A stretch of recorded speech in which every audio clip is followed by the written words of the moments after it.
buka ini apa share screen-nya katanya terkunci. Oh, share screen-nya dikunci. Sebentar, Ya. sebentar.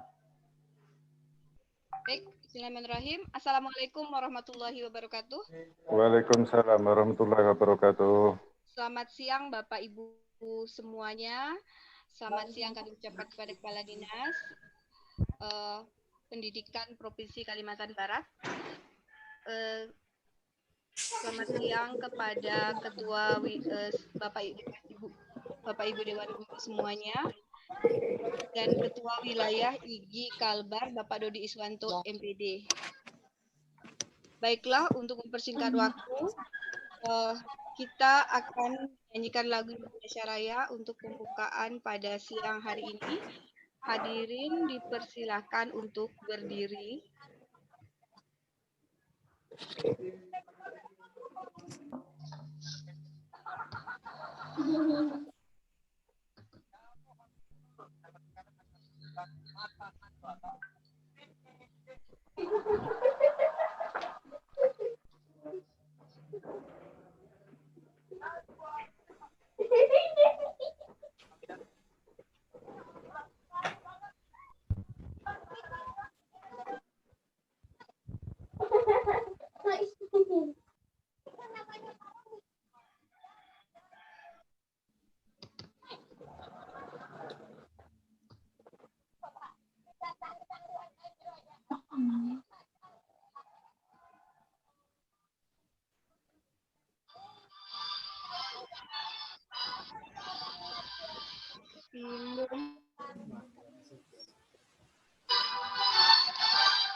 Aku berdiri bagi panggung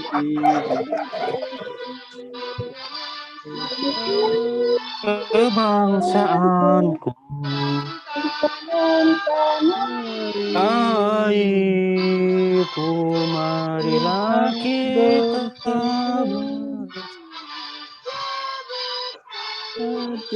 bersatu. Hiduplah tanahku, hiduplah negeriku, rakyatku semuanya. Bangunlah jiwanya, bangunlah Indonesia Raya.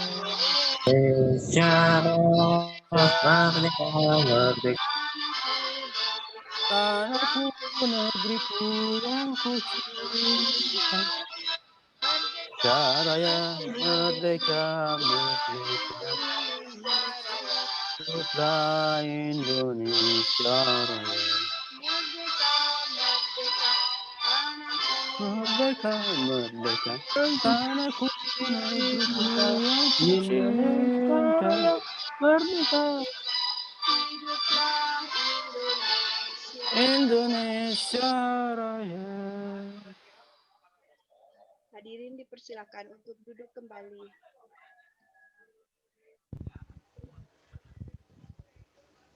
Bu Nana. Baik Bapak Ibu, kita lanjutkan dengan acara berikutnya. Sambutan dari Ketua Wilayah IGI Kalimantan Barat, Bapak Dodi Iswanto MPD. Kepada Bapak Dodi Iswanto MPD, kami persilahkan. Bapak Ibu yang co-host, mohon diamankan mic-nya ya. Bismillahirrahmanirrahim. Assalamualaikum warahmatullahi wabarakatuh. Selamat siang dan salam sejahtera untuk kita semua. Yang kami hormati Bapak Kepala Dinas Pendidikan dan Kebudayaan Provinsi Kalimantan Barat, Bapak Sugeng Haryadi. Yang kami hormati Bapak Kepala Pusat Data dan Teknologi Informasi Kemdikbud RI, Bapak Muhammad Hasan Habibi. Terima kasih Pak sudah bergabung bersama kami. Yang kami hormati Bapak Direktur Layanan Teknologi dan Informasi untuk Pemerintah dan Masyarakat LTIPM Kominfo, Bapak Kang Dani Januar. Selamat bergabung Kang Dani. Terima kasih sudah hadir bersama kami. Yang kami hormati Bapak Ketua Harian PPIGI, Bapak Gusti Suryan. Terima kasih sudah hadir bersama kami. Yang kami hormati Bapak Mampuono dari LPMP Jawa Tengah dan rekan-rekan kami, sahabat kami, anggota IGI juga, Duta Rumah Belajar yang terima kasih, alhamdulillah menjadi Duta Rumah Belajar tahun 2018 dan tahun 2020 Ibu Rupina Sugenda dan Bapak Muhammad Iqbal yang akan bersama kita pada siang hari ini, dan terutama untuk rekan-rekan pimpinan daerah, Bapak Ibu peserta yang hadir pada siang hari ini, kami ucapkan terima kasih. Bapak Ibu, Bapak Kepala Dinas Pendidikan Provinsi Kalimantan Barat izin melaporkan Bapak untuk menyampaikan laporan singkat tentang kegiatan kita pada siang hari ini yang bertemakan tentang peran dan tantangan guru dalam menghadapi Society 5.0.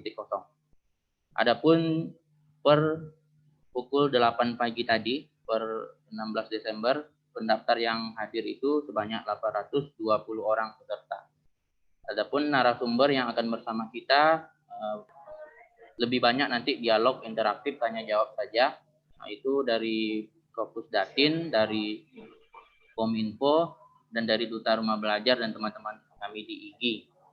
Ini kami lakukan bentuk komitmen kami terhadap pemerintah, terutamanya khususnya untuk pemerintah Provinsi Kalimantan Barat. Kami ingin menjadi mitra yang baik.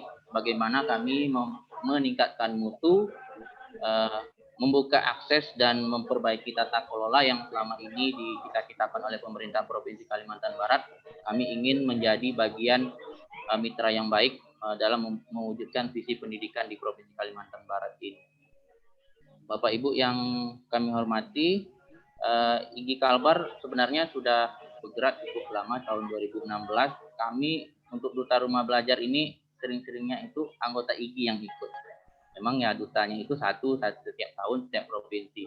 Bu Ropina itu pengurus anggota kita di IGI Sintang, dia sangat berprestasi, dan Pak Iqbal itu dari IGI Skadau kemarin yang baru kita lantik.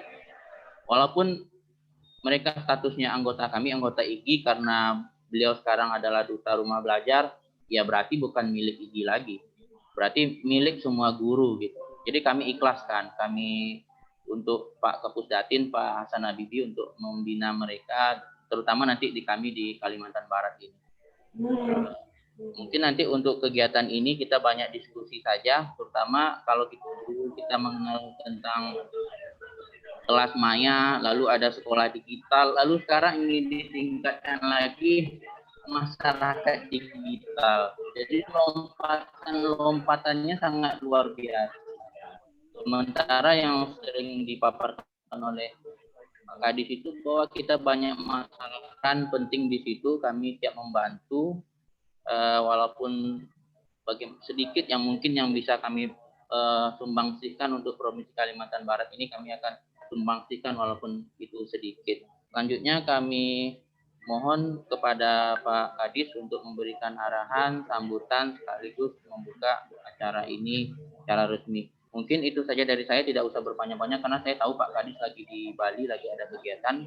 Mungkin saya mohon maaf, tadi ada saya kesalahan Pak Kadis. Saya mau menjadikan Pak Kadis co-host, tapi terjadikan host gitu. Jadi nanti kalau mau live atau kembalikan hostnya ke saya Pak. Tadi mohon maaf, ini kesalahan teknis karena saya terburu-buru, tertekan host gitu. Jadi saya tidak bisa mengendalikan room secara utuh, hanya teman-teman yang saya jadikan co-host. Ini memang teknis. Kendala begini dalam Zoom meeting ini sering terjadi karena saya terburu-buru tadi, atau bisa cara lainnya Pak Gusti ini. Ya, mohon maaf Pak Kadis, saya merepotkan ini Pak Kadis. Nanti kalau live jangan tidak apa-apa Pak Dodi. Bisa mati meeting kita. Mohon maaf, saya tadi itu salah saya. Ya.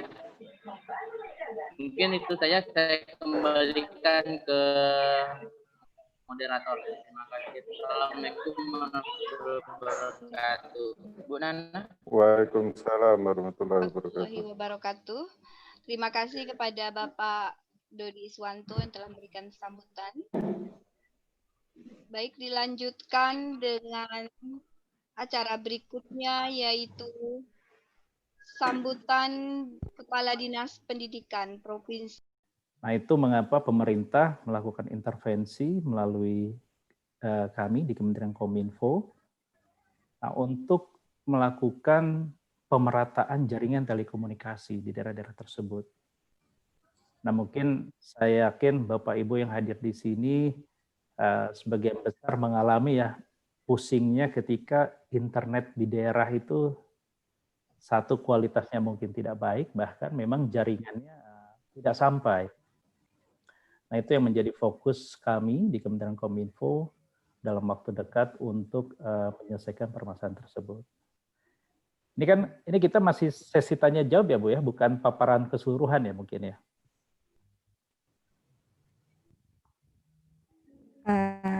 Belum Pak, mungkin kita introduce dulu, perkenalan dulu supaya teman-teman lebih familiar lah mengenal Bakti Kominfo. Kurang lebih seperti itu Ibu.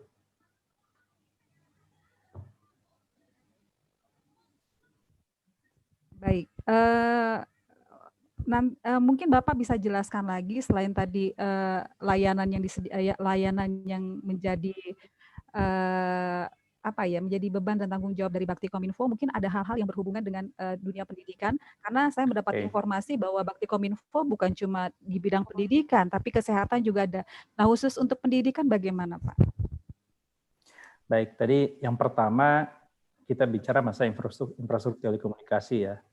Nah, Bakti juga memang memiliki mandat tidak hanya berhenti di penggelaran infrastruktur, tapi kami ditugaskan untuk mendorong hadirnya ekosistem digital Bapak Ibu. Nah, apa yang dimaksud dengan ekosistem digital mungkin saya menjelaskan secara singkat itu intinya agar memastikan dengan hadirnya telekomunikasi itu memberikan manfaat di berbagai sektor pada masyarakat. Nah, jadi kalau kita bicara infrastruktur yang selama ini dibangun oleh Bakti, itu memang di berbagai sektor ya. Yang pertama kita menghadirkan internet di sekolah-sekolah.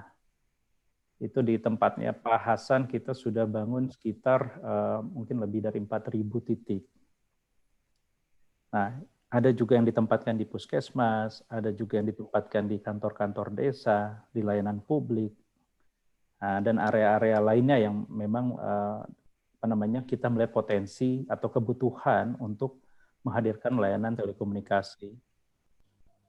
Nah, upaya-upaya ekosistem digital itu memang perlu kolaborasi dengan berbagai sektor. Kalau kita bicara spesifik pendidikan, nah intinya kami selain tentunya mendorong program dari Kementerian Kemendikbud, tempatnya Pak Hasan, untuk memfasilitasi ya tadi terkait dengan jaringan telekomunikasi, tapi kami juga melakukan berbagai upaya atau inisiatif untuk lebih mengoptimalkan pemanfaatan telekomunikasi itu sendiri. Jadi kalau bicara training online, bahkan terakhir mungkin yang terkait dengan Ibu guru yang hadir di sini, kami juga mengadakan ada program Indonesia Teaching Fellowship ya, bekerja sama dengan beberapa startup pendidikan untuk meningkatkan kompetensi guru dan juga ada pelatihan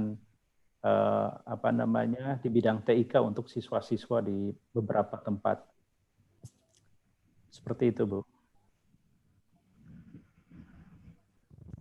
Baik, Pak Dhani, ini sebenarnya dari apa yang sudah Bapak jelaskan, sebenarnya kami ingin mengorek lebih banyak lagi nih, karena tentang aksesibilitas jaringan dan juga program-program yang lain seperti yang Bapak tadi katakan teaching fellowship. Ini guru-guru kepengen tahu banyak, tapi mungkin saya akan beralih dulu kepada Direktur Pusdatin supaya juga sama menyampaikan hal-hal yang membuat kami jauh lebih mengenal lagi Pusdatin. Nggak apa-apa ya Pak ya, kita bergerak ke Pak Direktur Pusdatin Kemendikbud ya Pak ya.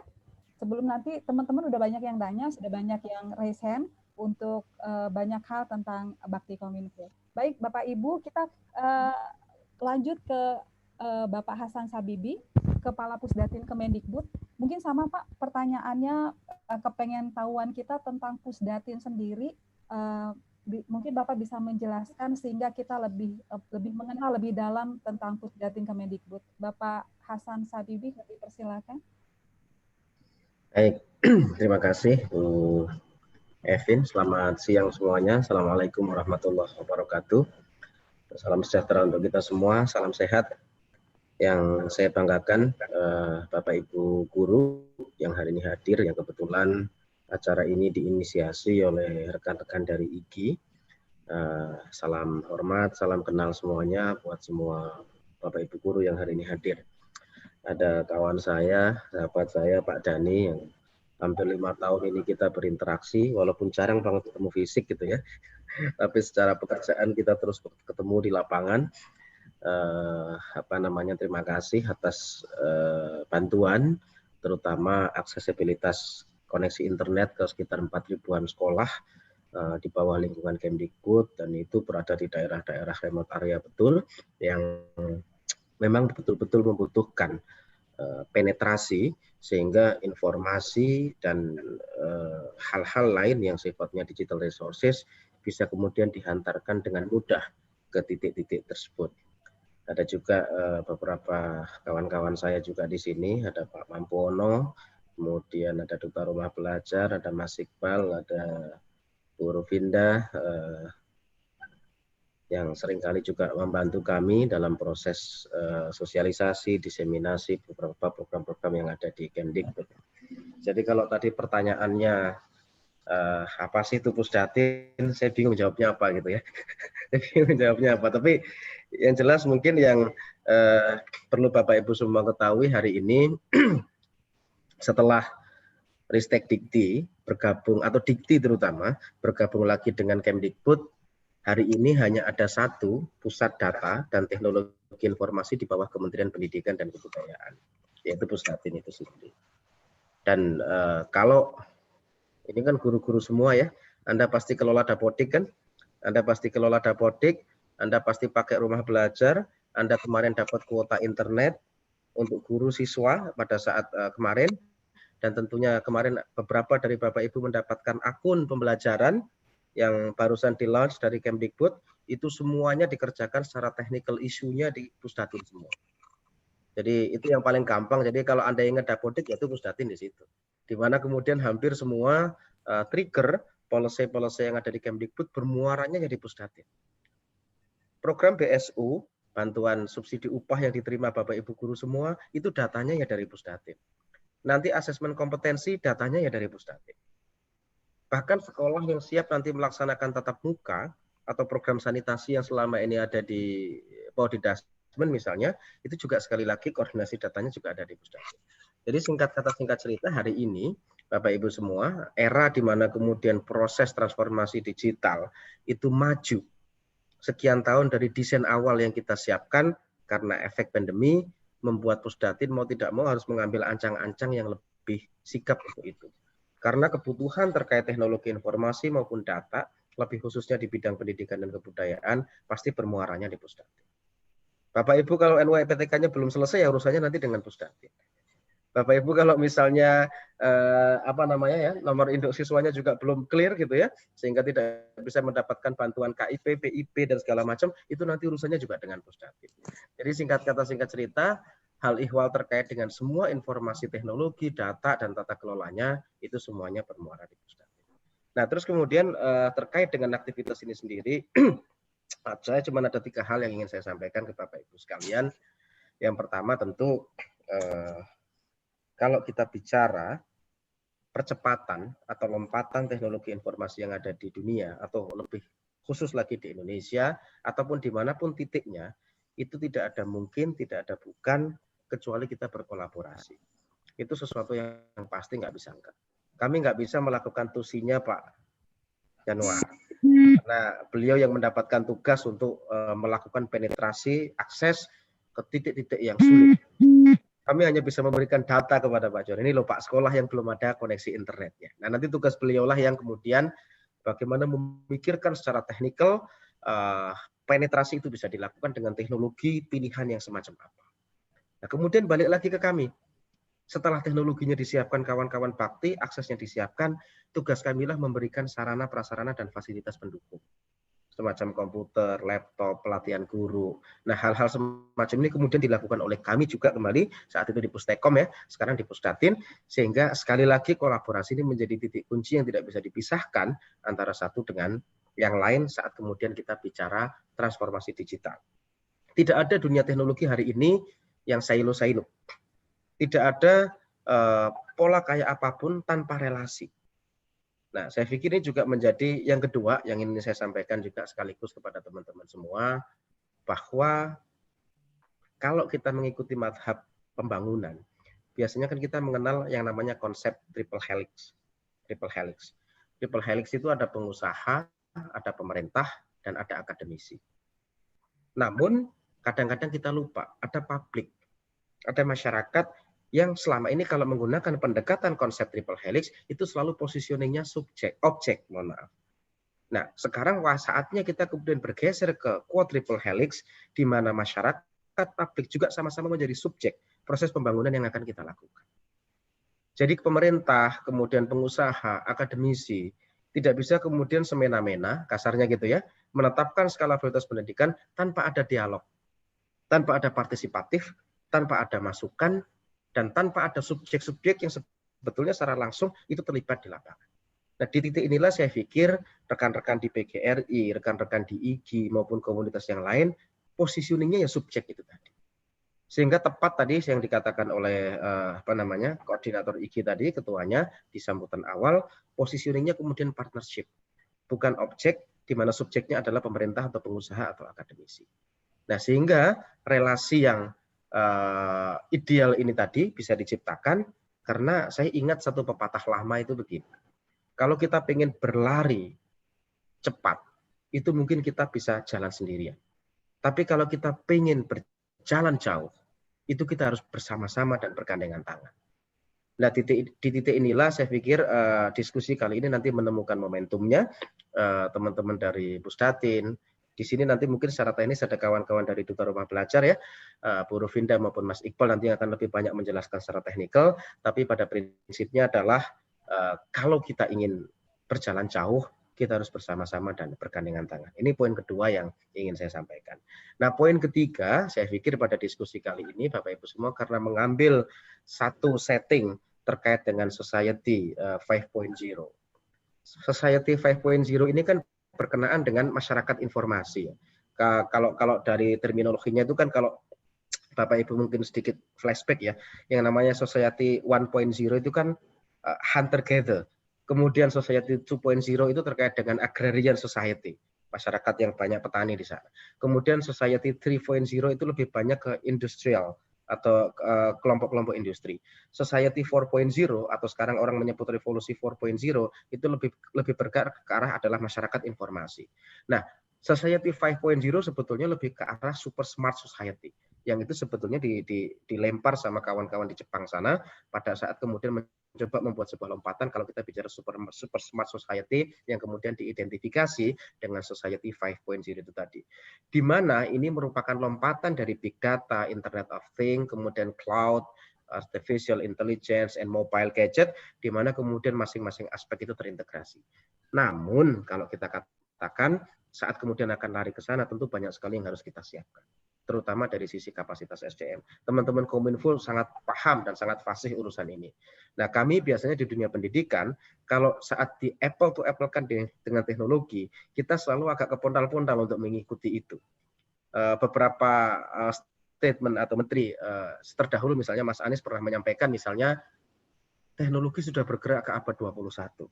Tapi kondisi kelas kita itu masih ke abad 19. Coba dicek aja, nggak terlalu banyak perubahan. Kita harus mampu melakukan percepatan. Oleh karenanya Mas Menteri Nadiem Makarim dalam hal ini, beliau berkali-kali menyampaikan harus ada transformasi digital dalam dunia pendidikan, yang kemudian kita coba melakukan lompatan-lompatan dalam sekian waktu ini, sehingga kita bisa berlari bersama-sama, bukan semata-mata berjalan.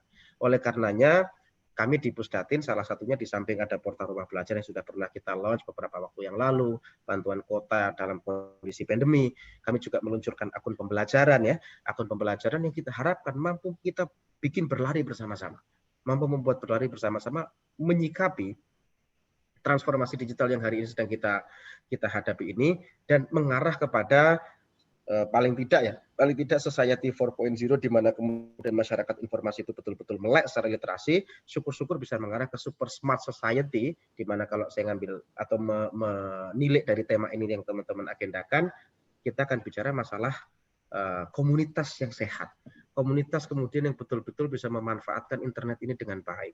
Komunitas yang kemudian betul-betul bisa dengan gelaran nanti, aksesibilitas yang mungkin digawangi oleh kawan-kawan Kominfo, itu bisa meningkatkan human competitive index kita.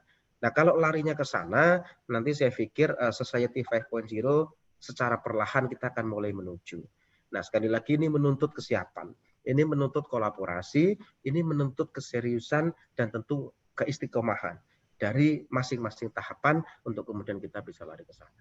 Dan saya yakin sekali lagi aktor atau subjek yang nanti akan memegang peran vital dalam konteks ini adalah dunia pendidikan, lebih khusus lagi adalah Bapak Ibu guru sebagai penjaga gawang harapan dan asa peserta didik kita 20 tahun, 30 tahun yang akan datang.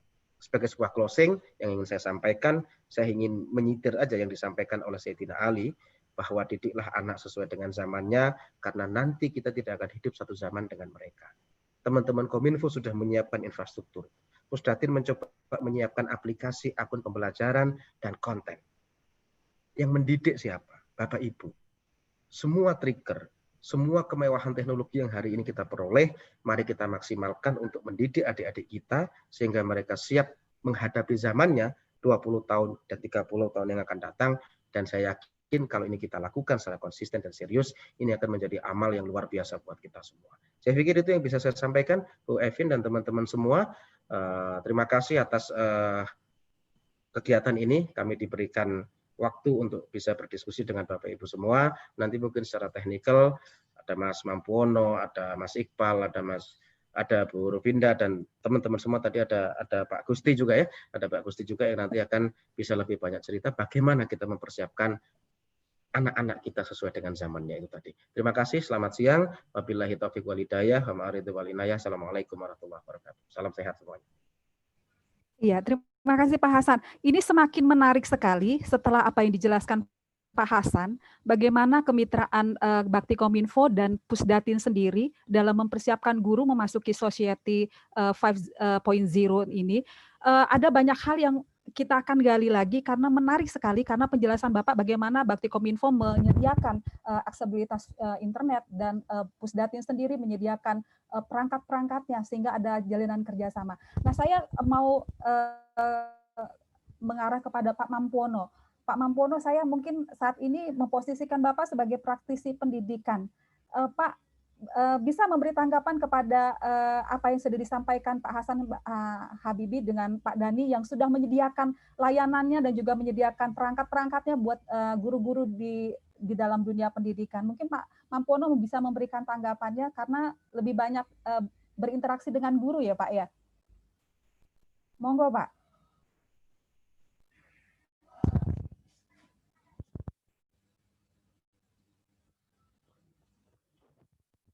Ya, Pak Mampuono.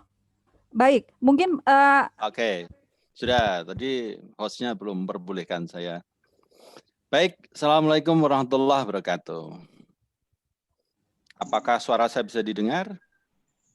Dengar Pak, jelas. Oke, thank you. Terima kasih Mbak Awin Midawati.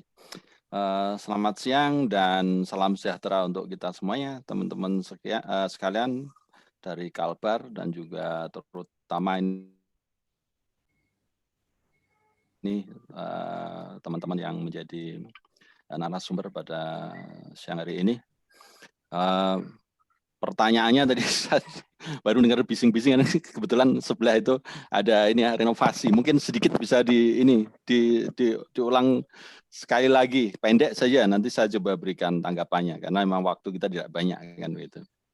Iya, mungkin sedikit saya kembali mengulang pertanyaannya bahwa tadi dijelaskan oleh Direktur Pusdatin Pak Hasan bahwa mitra yang sudah terjalin antara Bakti Kominfo dan Kemendikbud dengan Pusdatin sendiri itu sangat luar biasa sekali untuk guru-guru untuk menghadapi Society 5.0 kita. Nah, bagaimana tanggapan Pak Mampuono? Saya memposisikan Bapak sebagai praktisi pendidikan, sebagai pengamat pendidikan. Bagaimana mereka sudah menyediakan semuanya buat guru-guru? Baik, mungkin posisikan juga saya sebagai teacher trainer ya, karena memang pekerjaan saya sehari-hari adalah sebagai teacher trainer, sebagai apa ya, kawannya guru untuk belajar lagi. Bapak Ibu sekalian yang saya hormati, kita semuanya tahu bahwa Undang-Undang Guru dan Dosen mengharapkan kita itu menjadi para lifelong learners, para pembelajar seumur hidup, orang-orang yang memiliki auto mindset terhadap perubahan, sehingga begitu terjadi perubahan dia akan cepat menyesuaikan diri. Dan ini orang harus resourceful, orang harus belajar lagi sedemikian rupa. Dan tadi sudah dijelaskan oleh Pak Habibie. Pak Habibie ini kebetulan satu keluarga dengan saya di SMA 3 Semarang, satu alumni ya. Kami adik-adiknya Mbak Retno Marsudi dan Mbak Sri Mulyani. Gitu ya. Nah, terkait hal ini, kita tahu benar ya perjuangan Pustekom ya, berdarah-darahnya Pustekom dulu gitu ya. Bagaimana agar guru Indonesia ini melek IT. Dulu saya mulai kenal dengan Pustekom itu tahun 2005, tahun sekitar 2010-an bahkan kita semuanya pernah diundang ke sana. Saya waktu itu masih menjadi guru dan saya waktu itu dibentuk komunitas rumah belajar dan saya secara aklamasi menjadi ketuanya. Itu perjuangan berdarah-darahnya sampai sedemikian rupa teman-teman ke daerah-daerah dan seterusnya untuk memperkenalkan IT. Dan sekarang ini alhamdulillah dengan adanya pandemi COVID-19 ini jadi blessing in disguise. Orang jadi otomatis mengenal IT lebih dekat. Saya sebut mengenal lebih dekat. Sedangkan untuk IR 4.0 atau Industrial Revolution 4.0 itu kalau boleh saya jujur katakan, guru masih harus belajar banyak, bekerja keras gitu ya. Kita mengenal bahwa ciri dari 4.0 itu adalah kalau boleh saya singkat itu ICBAM, Internet of Things, cloud computing, big data, artificial intelligence yang berkait-kait juga dengan augmented reality, artificial virtual reality, kemudian everything mobile, everything smart. Bahkan HP kita saja itu kalau Bapak Ibu yang pakai Android yang paling murah sekalipun, di situ ada yang namanya Google Assistant, di mana kita bisa ngobrol, kita bisa menanyakan apapun. Jadi ketika saya ingin cepat mengirimkan pesan WhatsApp, saya langsung bilang ke HP saya mau ngirim pesan WhatsApp. Dia akan menjawab, mau WhatsApp ke siapa? Ke Mas Habibie. Apa isinya? Saya ngomong saja. Apakah ini mau dikirim? Ya, kirim. Seperti itu. Semuanya smart ya, belajar sendiri. Dan kita punya unlimited library yang hampir-hampir menurut saya tidak banyak tersentuh oleh kawan-kawan guru. Maka kita harus membuka mata visual kita maupun mata batin kita bahwa 25 tahun lagi kita berharap akan mencapai Indonesia emas. Tetapi ketika dari hari ini kita tidak menyiapkan kekuatan kita, yang jadi mungkin malah Indonesia lemas. Dan ini tanggung jawab besar kita semuanya. Enggak cuma Kominfo, enggak cuma Kementerian Pendidikan dengan ujung tombaknya di Pusdatin, semuanya. Dan mindset ini harus masuk ke dalam pemikiran kita semuanya. Terutama kita yang rakyat jelata itu berada di kalangan guru. Guru itu adalah ujung tombak peradaban. Guru ini yang merubah semuanya. Ketika gurunya jadul, ketika statement Mas Anies yang dulu menyatakan guru kita masih abad 19, itu memang benar-benar terbukti. Yang jadi adalah Indonesia lemas. Maka IGI, ya, Ikatan Guru Indonesia ini, kita berharap ya, sejak awal berdiri gitu ya, kebetulan saya waktu diundang bergabung pun tahun 2008 saya sedang mewakili Indonesia lomba Innovative Teachers Microsoft di Hanoi, dan kebetulan rezeki saya dapat salah satu posisi yang terbaik. Nah, di situ yang angan-angan saya adalah bagaimana guru-guru Indonesia itu bisa duduk sama rendah, berdiri sama tinggi dengan guru negara lain. Maka caranya adalah seperti yang dikatakan tadi oleh Mas Dani, Mas Habibie, collaborating, ya, kita bekerja sama. Maka ini Mas Habibie, Kalimantan Barat dan seluruh Indonesia, ya. Seluruh Indonesia, nanti Mas Gusti Suryan ini salah satu calon ketua umum yang akan datang juga. Kemudian Mas Dodi yang Kalimantan Barat itu berharap sekali ini nanti Pusdatin punya seperti apa, kita tangkap, kita terima, kita ikut kembang biakan gitu ya. Kita akan lakukan hal-hal yang cukup progresif. Karena hari ini dengan adanya COVID, kita blessing in disguise, ada yang namanya Zoom ini, ada banyak sekali kemampuan-kemampuan IT yang dulu itu nggak ada, itu muncul, dan kawan-kawan IGI kalau boleh saya laporkan gitu ya. Hari ini saja ini ada pada saat yang sama itu ada berpuluh-puluh kegiatan webinar seperti ini untuk bagaimana sharing and growing together. Nah, begitu. Jadi kalau pertanyaan tadi saya kembalikan, ya, bagaimana tanggapan kami, ya, sebagai praktisi, sebagai teacher trainer, saya yang bisa memberikan motivasi kepada kawan-kawan semuanya. Kita punya unlimited library, source pengetahuan sedemikian dahsyat, bahkan di Pusdatin itu rumah belajar itu luar biasa isinya. Kalau kita mau mengaksesnya, kita akan jadi guru yang benar-benar resourceful. Kita punya kompetensi kepribadian, sosial, pedagogik, kemudian profesional yang bisa maju pesat di situ. Bahkan salah satu yang saya sendiri kebetulan suka sekali untuk utak-atik dan kreativitas kita ini ya, untuk memudahkan guru, saya ada namanya metode menemu baling, menulis dengan mulut, membaca dengan telinga. Teman-teman sudah ada 1000-an guru penulis baru yang kita undang ke Jakarta untuk mendapatkan penghargaan di Perpusnas 2019. 2018 kita memecahkan rekor muri menulis tercepat terbanyak. Dan banyak lagi yang lain-lainnya, teman-teman semuanya. Jadi pesan saja kepada teman-teman guru, Undang-Undang Guru dan Dosen menghendaki kita itu jadi lifelong learners.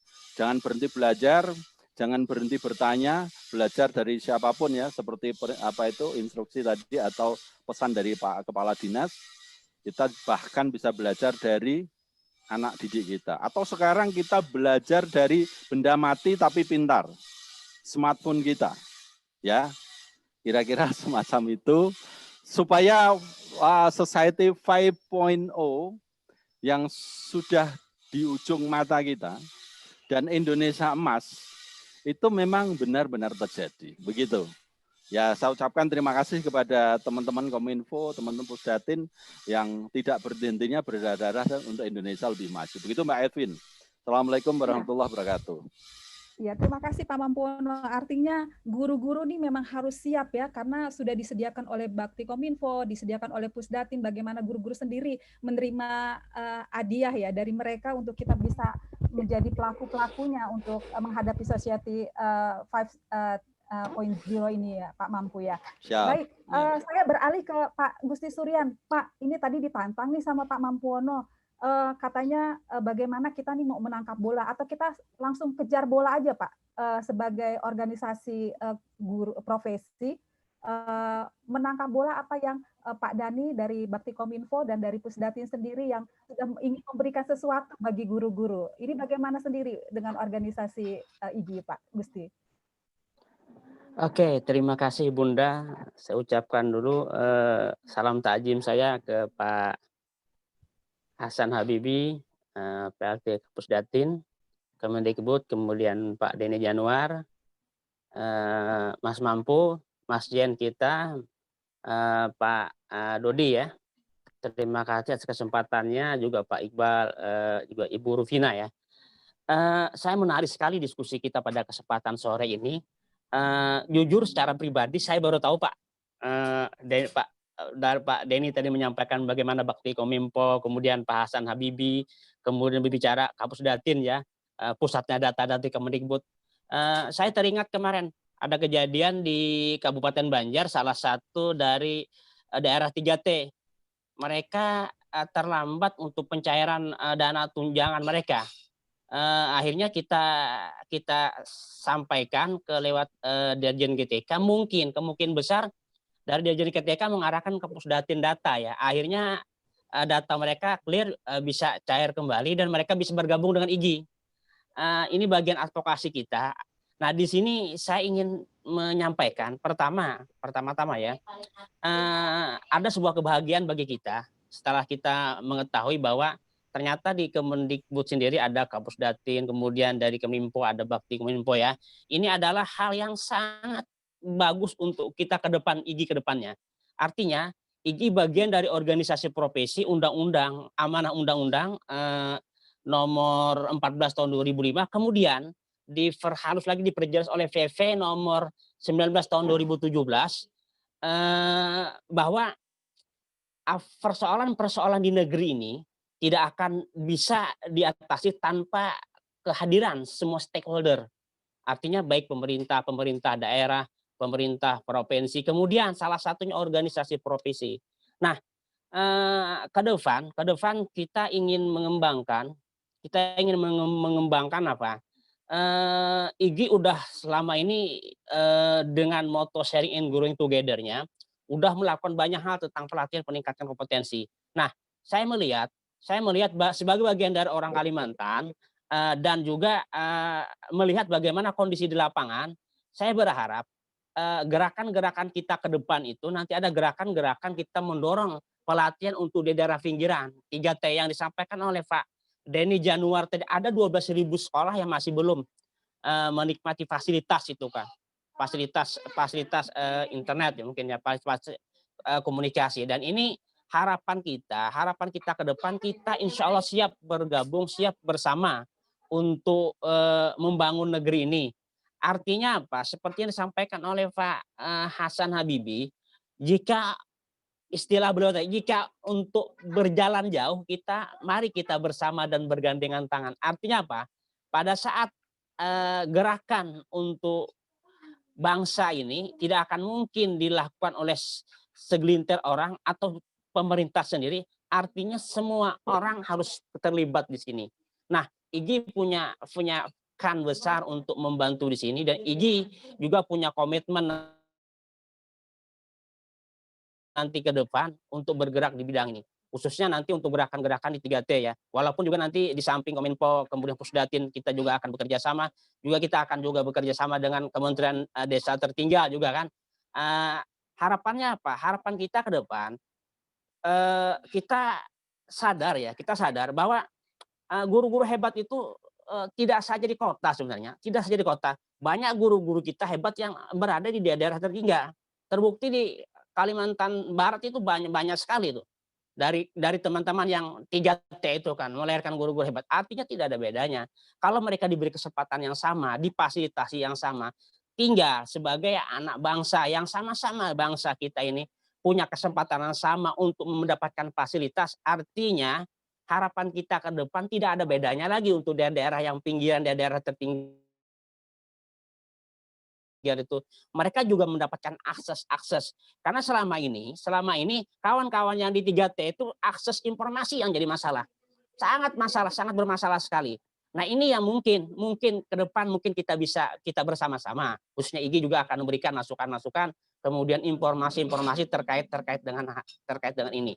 Dan ini hari ini pertemuan yang berkah yang luar biasa lah. Kita dipertemukan dengan Pak Denny Januar, kita dipertemukan dengan Pak Hasan Habibie, yang mereka orang-orang yang punya komitmen besar di negeri ini. Istilah Pak Mampon itu yang berdarah-darah. Artinya apa? Perlu dorongan juga dari stakeholder yang lain. IGI siap akan bekerja sama dengan Pusdatin dan Bakti Kominfo. Insya Allah nanti. Apalagi kita nanti diberikan kesempatan untuk ke depan membangun IGI, insya Allah kita akan cepat bergerak. Oke, seperti itu, Ibu. Ya, senang sekali semakin hangat pembicaraan kita karena IGI sendiri sudah siap menerima tanggung jawab ya Pak ya, jikalau nanti Siap, Bu, siap. Pusdatin atau dari Bakti Kominfo memberikan kepercayaan gitu Pak ya. IGI siap ya Pak ya. Siap. Baik. Bahkan Kami kita jemput bola, Bu. dari... Kita akan datang, Bu. Datangi Pusdatin, datang ke Kominfo, nah, insya Allah nanti. Kita akan datangi dan siap MOU juga, siap. Ya, kami ya jadi Pak Dhani dan Pak Hasan kami siap IGI siap untuk menerima tanggung jawab jikalau dipercaya oleh Pusdatin dan Bakti Kominfo sendiri. Baik, Bapak Ibu, guru yang luar biasa, hangatnya pembicaraan kita mungkin sehangat door prize yang nanti akan kita dapat. Jadi bagi Bapak Ibu yang masih stay tune dalam kegiatan workshop ini, nanti akan dipilih 5 orang penanya yang dianggap menarik oleh panitia, juga nanti ada 5 orang yang memberikan testimoni yang menarik juga akan diberikan door prize oleh panitia, sehingga kami berharap bahwa kita semua semakin semangat, semakin hangat untuk berbincang-bincang mengenai pendidikan kita menghadapi Society 5.0 ini. Baik, saya akan beralih nih kepada teman-teman DRB karena ini mungkin hasil dari Pusdatin sendiri. Jujur saya Pusdatin tahu hanya Duta Rumah Belajar dan Rumah Belajar, tapi setelah mendapat penjelasan dari Pak Hasan tadi ternyata banyak hal-hal yang dilakukan oleh Pusdatin untuk pendidikan luar biasa sekali. Baik, saya mungkin mengarah kepada Miss Rufina sendiri sebagai Duta Rumah Belajar Kalimantan Barat 2018. Mungkin bisa cerita-cerita sharing sedikit kepada kita-kita nih untuk mungkin menjadi semangat untuk kita juga bisa mengambil bagian untuk pendidikan Indonesia, untuk memajukan pendidikan Indonesia sebagai kita sebagai guru. Baik, Miss Rufina.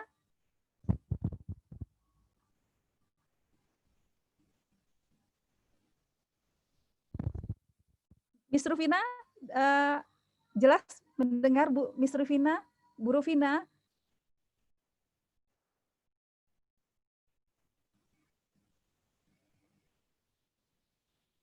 Sebentar Bu, tadi saya masih kunci. Oh ya, baik. Saya pakai 2 perangkat karena sinyal di rumah lagi tidak oke. Jadi, baik. Terima kasih Bu Evin untuk waktu dan kesempatannya. Selamat siang saya ucapkan untuk Bapak-Bapak yang sudah berkenan hadir, ini luar biasa ya, dari Bakti Kominfo, Bapak Dhani, Pak Hasan juga dari Pusdatin, ya, keluarga besar dari Rumah Belajar, kemudian Pak Gusti dari Kalimantan Selatan. Oke, kemudian juga ada Bapak, wah luar biasa ini Bapak Widya Iswara dari Jawa Tengah ya, LPMPW Jawa Tengah ya. Salam kenal Pak ya.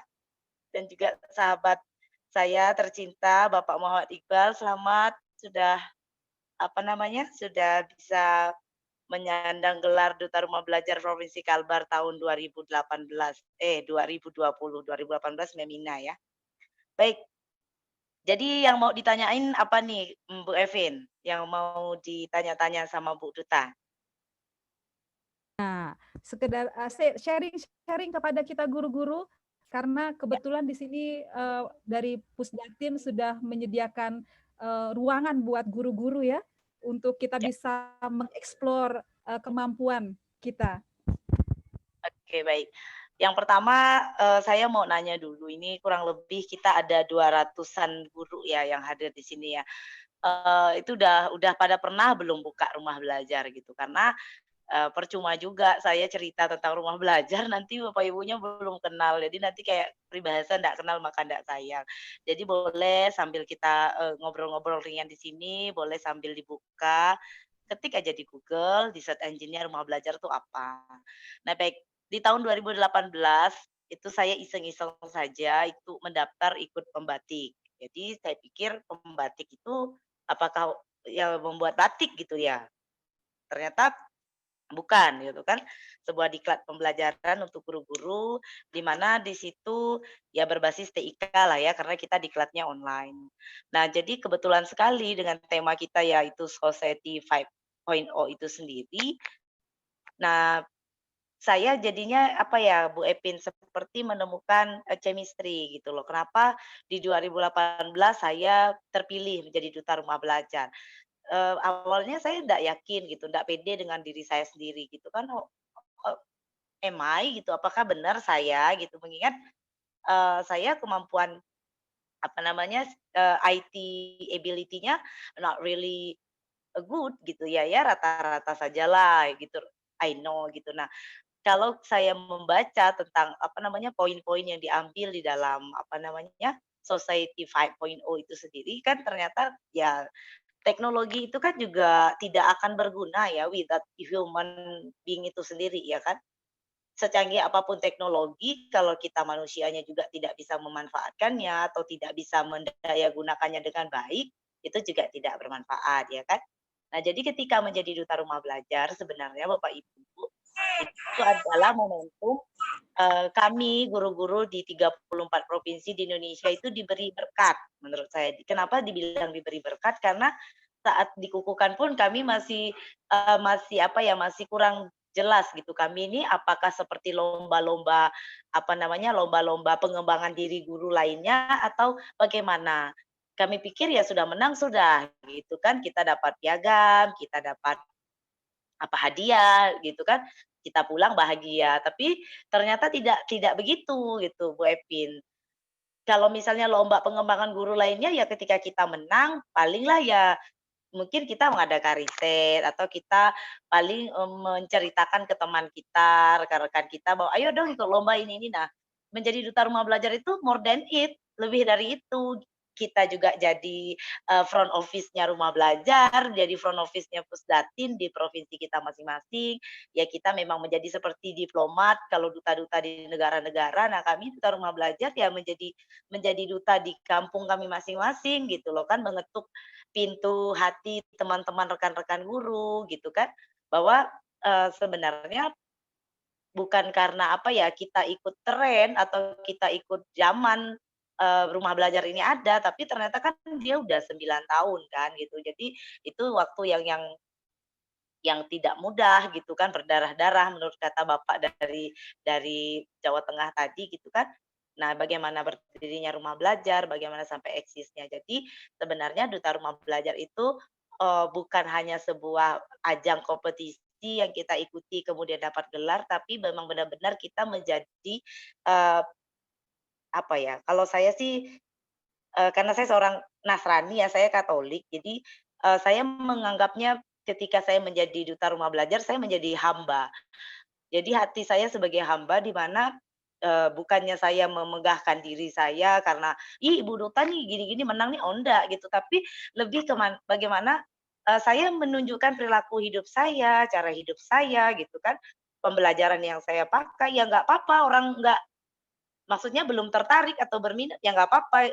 Tapi saya percaya gitu kan kalau hamba itu bekerja dengan hati, tulus, ikhlas, suatu saat Tuhan akan buka caranya dengan cara Tuhan. Nah, ini terbukti kan Mbak Evin, di tahun 2020 di bulan 3 Maret itu saya ingat benar, Bapak Presiden mengumumkan Indonesia darurat karena, COVID-19. Tiba-tiba Jakarta yang pertama sekali diumumkan, Gubernur Jakarta Pak Anies Baswedan bahwa sudah ada pasien terkonfirmasi COVID, kemudian mulai lockdown, pembatasan berskala kecil, sedang, sampai besar dan akhirnya tadi seperti yang Bapak, eee Mampono ya dari Jawa Tengah mengatakan blessing in disguise. Jadi mau tidak mau, suka atau tidak suka, ya every people gitu kan round the world, semua guru di Indonesia, mau dari pedalaman ke kota, kecamatan, desa, semuanya harus bersahabat dengan teknologi. Yang kemarin Android-nya cuma dipakai buat WhatsApp sama teman, keluarga di grup family gitu kan. Yang kemarin sosmednya Instagram, Telegram, Facebook itu hanya buat kita entertainment, hanya buat kita senang-senang. Sekarang semuanya berguna buat belajar. Dan tentu saja rumah belajar benar-benar sudah membuktikan bahwa semua manusia yang bekerja berdarah-darah untuk adanya rumah belajar itu benar-benar bisa bermanfaat, benar-benar bisa berguna untuk seluruh anak negeri, bukannya ada di Indonesia saja, tapi juga untuk anak-anak Indonesia yang ada di luar negeri, karena mereka sekolah jarak jauh atau sekolah internasional luar negeri. Nah, kurang lebihnya seperti itulah Mbak Evin. Terima kasih. Iya, jadi perjuangan DRB awal-awal luar biasa ya, kerasnya ya, untuk menyampaikan bahwa teknologi itu sebenarnya seharusnya nggak harus COVID dulu dipergunakan. Luar biasa pengalamannya, bagus banget nih Miss Rufina. Saya biasa panggil Miss Rufina ya. Ya baik. Saya beralih ke Pak Iqbal. Pak Iqbal nih tahun 2020 ternyata perjuangan Miss Rufina nih ternyata membuahkan hasil. Udah banyak sekali guru-guru akhirnya berminat menjadi duta rumah belajar. Sampai saya sendiri termasuk salah satunya, tapi terdepak karena nggak bisa, nggak nyampe ke sana gitu. Nah, Mas Iqbal nih gimana dong? Ceritain dong, harus sekarang artinya berkompetisi ya untuk menjadi guru-guru yang men-show up kemampuan berdigitalisasi. Ini gimana, Mas Iqbal? Oke, Bisa mungkin cerita. ya. Oke, Assalamualaikum warahmatullahi wabarakatuh. Mungkin ini juga dari Pusdatin khilaf ya memilih saya sebagai duta rumah belajar karena saya sendiri dari daerah pelosok gitu ya. Jadi bukan dari daerah kota yang teknologinya sudah canggih. Oke, mungkin saya hanya akan memperkenalkan diri saja, Mbak Evin. Boleh izin share screen-nya? Oke, silakan Pak, silakan. Sudah.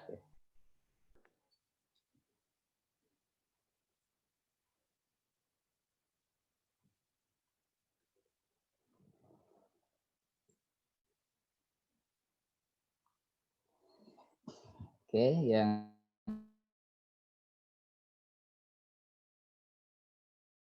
saya hormati Bapak Hasan Habibi selaku Kapus Jatin, kemudian ada Pak Suba Edwin, kemudian ada Pak Dani, Pak Gusti, kemudian Pak Dodi, Ibu Rupina.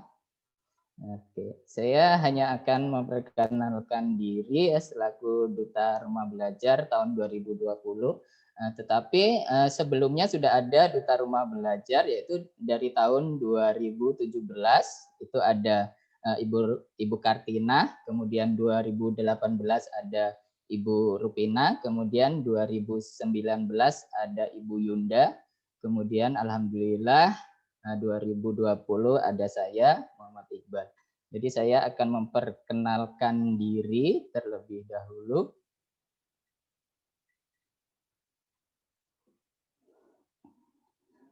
Oke, nama saya adalah Muhammad Iqbal Slamet. Kemudian tempat tanggal lahir di Sintang 8 Januari 1987. Saya lahir di kampung ya, di Kampung Bedayan, Kecamatan Sepauk. Kemudian agama saya Islam. Saya SD atau madrasah di Madrasah Ibtidaiyah Miftahul Huda, Desa Bedayan, Kecamatan Sepauk, Kabupaten Sintang. Kemudian saya menyelesaikan SMP di SMP Muhammadiyah Sintang tahun 2002. Kemudian lanjut ke SMA Negeri 1 Sintang tahun 2005. Kemudian S1 saya hanya tamatan Universitas Terbuka. Jadi UPBJJ, UT Pontianak, saya mengambil pendidikan biologi. Jadi Bapak Ibu yang hanya tamatan UT jangan berkecil hati, kita semua sama ya, orang-orang hebat. Kemudian saya mendapatkan amanah mengikuti PPG di Universitas Negeri Jakarta tahun 2019. Kemudian tempat tugas saya pertama kali adalah di SMA Negeri 4 Sekadau. Oke. Jadi Bapak Ibu sekalian, bahwa SMA Negeri 4 Sekadau ini bukanlah suatu tempat yang termasuk kota gitu, bukan ya, tetapi ini termasuk wilayah yang akses jalannya itu sangat sulit sekali. Jadi untuk sampai ke sekolah saja biasanya anak-anak dari pagi biasa ada yang sampai ke sekolah jam 8. Jadi biasanya kami tetap memakluminya, ya, walaupun anak-anak kami terlambat. Oke, ini adalah contoh jalan kami ya untuk menuju ke sekolah seperti ini, sangat luar biasa. Jadi anak-anak kami harus menempuh perjalanan yang sangat luar biasa untuk sampai ke sekolah.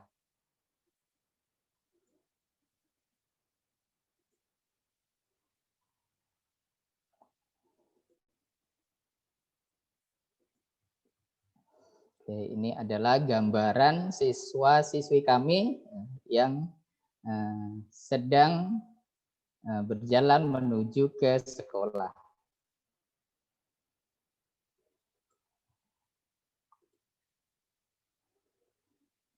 Jadi medannya sangat berat sekali dan sinyal di sini biasanya juga hilang, jadi tidak stabil.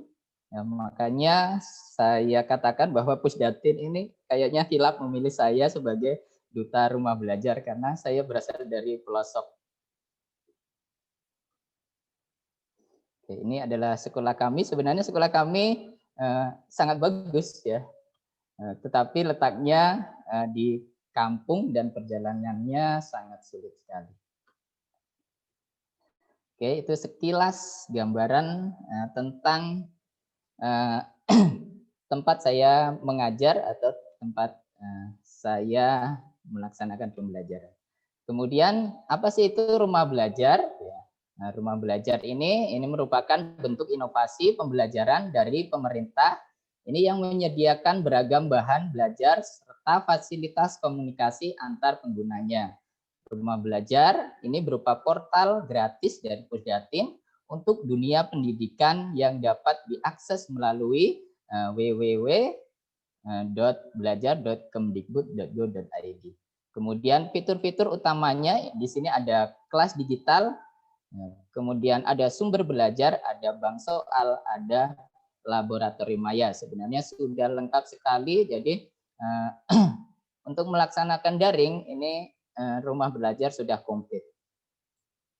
Selanjutnya apa itu pembatik ya? Pembatik itu bukan berarti membatik baju ya. Jadi pembatik ini adalah kepanjangan dari pembelajaran berbasis TIK, merupakan program peningkatan kompetensi TIK guru yang mengacu pada kerangka kerja peningkatan kompetensi TIK guru UNESCO. Standar kompetensi TIK ini terdiri dari 4 level, yaitu level literasi, implementasi, kreasi, dan berbagi. Jadi Bapak Ibu semuanya bisa mendaftar sebagai pembatik ya di simpatik.belajar.kemdikbud.go.id. Nanti level 1 biasanya dimulai pada bulan Maret. Nah, kemudian syarat-syaratnya yaitu yang pertama adalah guru pegawai negeri sipil atau PNS dari semua jenjang, ya, dibuktikan dengan SKPNS yang bersangkutan. Kemudian ada guru tetap yayasan yang dibuktikan dengan SK pengangkatan dari yayasan. Kemudian ada guru honorer dari instansi pendidikan pemerintah atau swasta dari semua jenjang. Kemudian mengajar minimal 1 bidang studi di sekolahnya. Jadi ada 4 tahap ya untuk mencapai puncaknya. Jadi yang pertama adalah BIMTEK daring level 1 ya. Kemarin pada saat saya mengikuti BIMTEK daring level 1 diikuti 71.492 guru. Ya. Kemudian diseleksi lagi di BIMTEK daring level 2 ya, diikuti oleh 13.349 guru.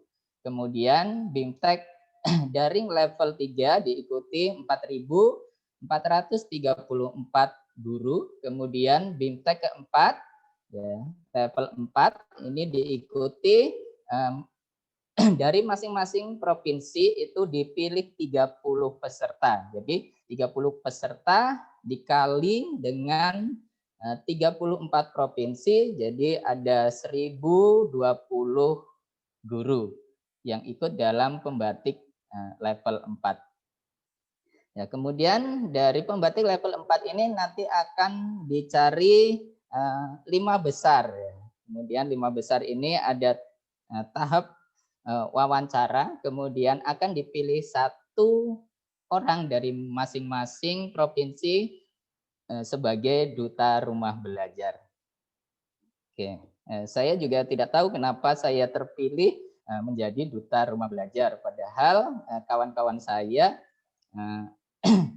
lebih hebat ya menurut saya karena mereka berasal dari kota, sementara saya dari pelosok yang minim sekali fasilitasnya.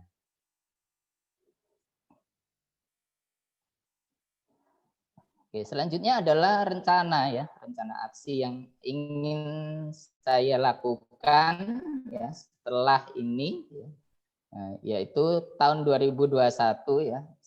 Jadi saya ingin sekali melakukan sosialisasi ya mengenai portal rumah belajar, tentunya bukan saya sendiri tetapi bersama kawan-kawan. Jadi rencana pertama adalah membentuk wadah rumah belajar Kalbar. Ini adalah kolaborasi dengan DRB dan SRB dari Kalbar. Kemudian melakukan koordinasi dengan Dinas Pendidikan. Kemudian insya Allah nanti kami ingin melakukan kerjasama dengan LPMP, MGMP, IGI, dan PGRI. Jadi bukan saya sendiri ya. Kalau saya sendiri mungkin tidak mampu untuk menjalankan semuanya. Jadi perlu dukungan dari semuanya. Ya, kemudian melakukan sosialisasi portal rumah belajar ke sekolah-sekolah terdekat ya. Kalau sekolah jauh kemungkinan karena saya di pelosok ya agak susah. Mungkin nanti kawan-kawan dari DRB dari kota lain atau SRB nanti bisa mewakili untuk sosialisasi di daerah kota-kota. Kemudian saya ingin melakukan webinar pemanfaatan portal rumah belajar. Ini target saya adalah para pendidik di seluruh Kalbar. Kemudian saya juga ingin melakukan webinar-webinar. Ini target saya semua pendidik di seluruh Nusantara. Kemudian kendala saya ya yang kemarin ya saat saya menjadi SRB yaitu masalah biasanya jaringan yang pertama. Kemudian yang kedua adalah sertifikat ya. Jadi sertifikat ini sangat diperlukan dalam setiap webinar ya. Tidak harus ada jamnya, tetapi paling tidak sebagai kenang-kenangan bagi para peserta webinar. Jadi sertifikat ini sangat penting sekali. Jadi kepada Bapak Hasan Habibie mohon dukungannya untuk memberikan kami fasilitas sertifikat setiap kami melakukan webinar-webinar untuk mensosialisasikan rumah belajar. Selain itu juga kami perlu dukungan dari Dinas Pendidikan tentunya dan pihak-pihak lain, insya Allah. Oke, kemudian saya juga ingin mengembangkan konten pembelajaran. Jadi saya ini adalah seorang konten kreator ya. Saya membuat video-video pembelajaran ya ini di YouTube ya. Dari mulai saat kita daring dulu ya, saya sudah mulai belajar membuat video pembelajaran di YouTube. Jadi sampai sekarang alhamdulillah sudah mulai banyak video pembelajarannya. Oke, saya perlihatkan.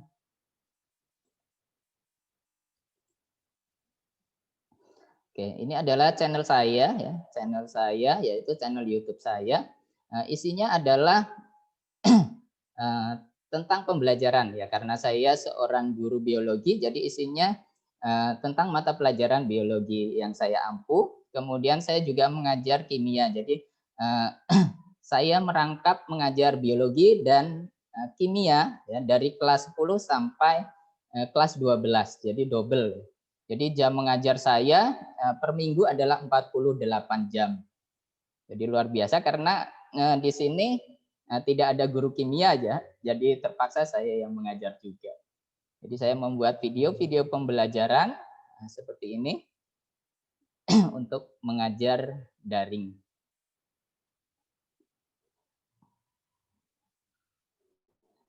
Oke, mungkin hanya itu saja perkenalan saya, Kak Evin. Terima kasih. Assalamualaikum warahmatullahi wabarakatuh. Iya, kalau saya bisa tepuk tangan hari ini, saya tepuk tangan sambil nunjukin jempol 2 nih buat Mas Iqbal. Nggak hilaf, ini Pusdatin milih Bapak sebagai DRB 2 tahun 2020, nggak hilaf. Cuma mungkin ada satu poin yang mungkin saya ingin tonjolkan ya. Tadi Mas Iqbal bilang saya ini dari daerah yang sinyalnya nggak ada. Nah, kita mau balik lagi nih ke Bakti Kominfo. Saya kira tadi dari Mas Iqbal bilang 71.000 dan Mas Iqbal merupakan 40 terbaik. Saya kira dari 71.000 itu mungkin setengahnya sinyalnya, aksesibilitas internetnya juga mungkin sama seperti Mas Iqbal, tapi semangatnya luar biasa. Nah, Pak, saya kembali kepada Direktur Bakti Kominfo.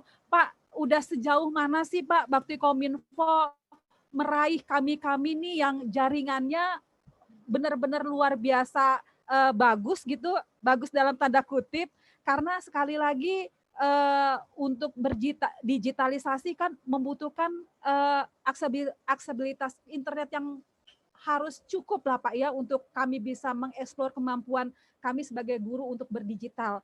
Nah, bisa menjelaskan nggak Pak? Sekaligus saya akan memberi kesempatan kepada teman-teman nih yang penasaran banget dengan Pusdatin dan Bakti Kominfo tentang sarana dan prasarana yang telah disiapkan oleh kedua instansi ini. Jadi bisa dijelaskan ya Pak ya, udah sejauh mana sih Bakti Kominfo meraih kami guru-guru yang dikatakan tadi Pak Iqbal daerahnya susah sekali jaringan internet. Bagaimana Pak Dani? Baik, Bu Evin, mungkin izinkan saya ini ada sedikit paparan ya Bu ya, untuk memberi gambaran kepada Bapak Ibu yang hadir di sini, apa-apa saja upaya yang sudah dilakukan pemerintah untuk menyelesaikan permasalahan telekomunikasi. Lanjut saja terus. Nah, jadi memang inisiatif ini dimulai sejak 2015. Lanjut lagi. Terus. Nah, memang saya melihat pandemi COVID ini tadi ya, saya setuju ya, blessing in disguise. Karena selama ini dari Kementerian Kominfo sendiri, begitu banyak kendala ketika kita ingin menyelesaikan permasalahan telekomunikasi. Nah, cuma ya kita melihat pandemi ini membawa berkah ketika Pak Presiden memberikan instruksi, karena memang ketika pandemi ini seluruh aktivitas kita beralih ke digital, artinya memang fokus pertama yang harus kita lakukan adalah perbaikan pemerataan telekomunikasi. Jadi kalau kita lihat snapshot 5 tahun ke belakang, Ibu Bapak di sini, mungkin kita belum bisa bicara menyelesaikan seluruh Indonesia ya, karena memang fokus kita pada saat itu adalah menjangkau daerah-daerah 3T. Nah itu yang kita lakukan dengan teman-teman Pusdatin.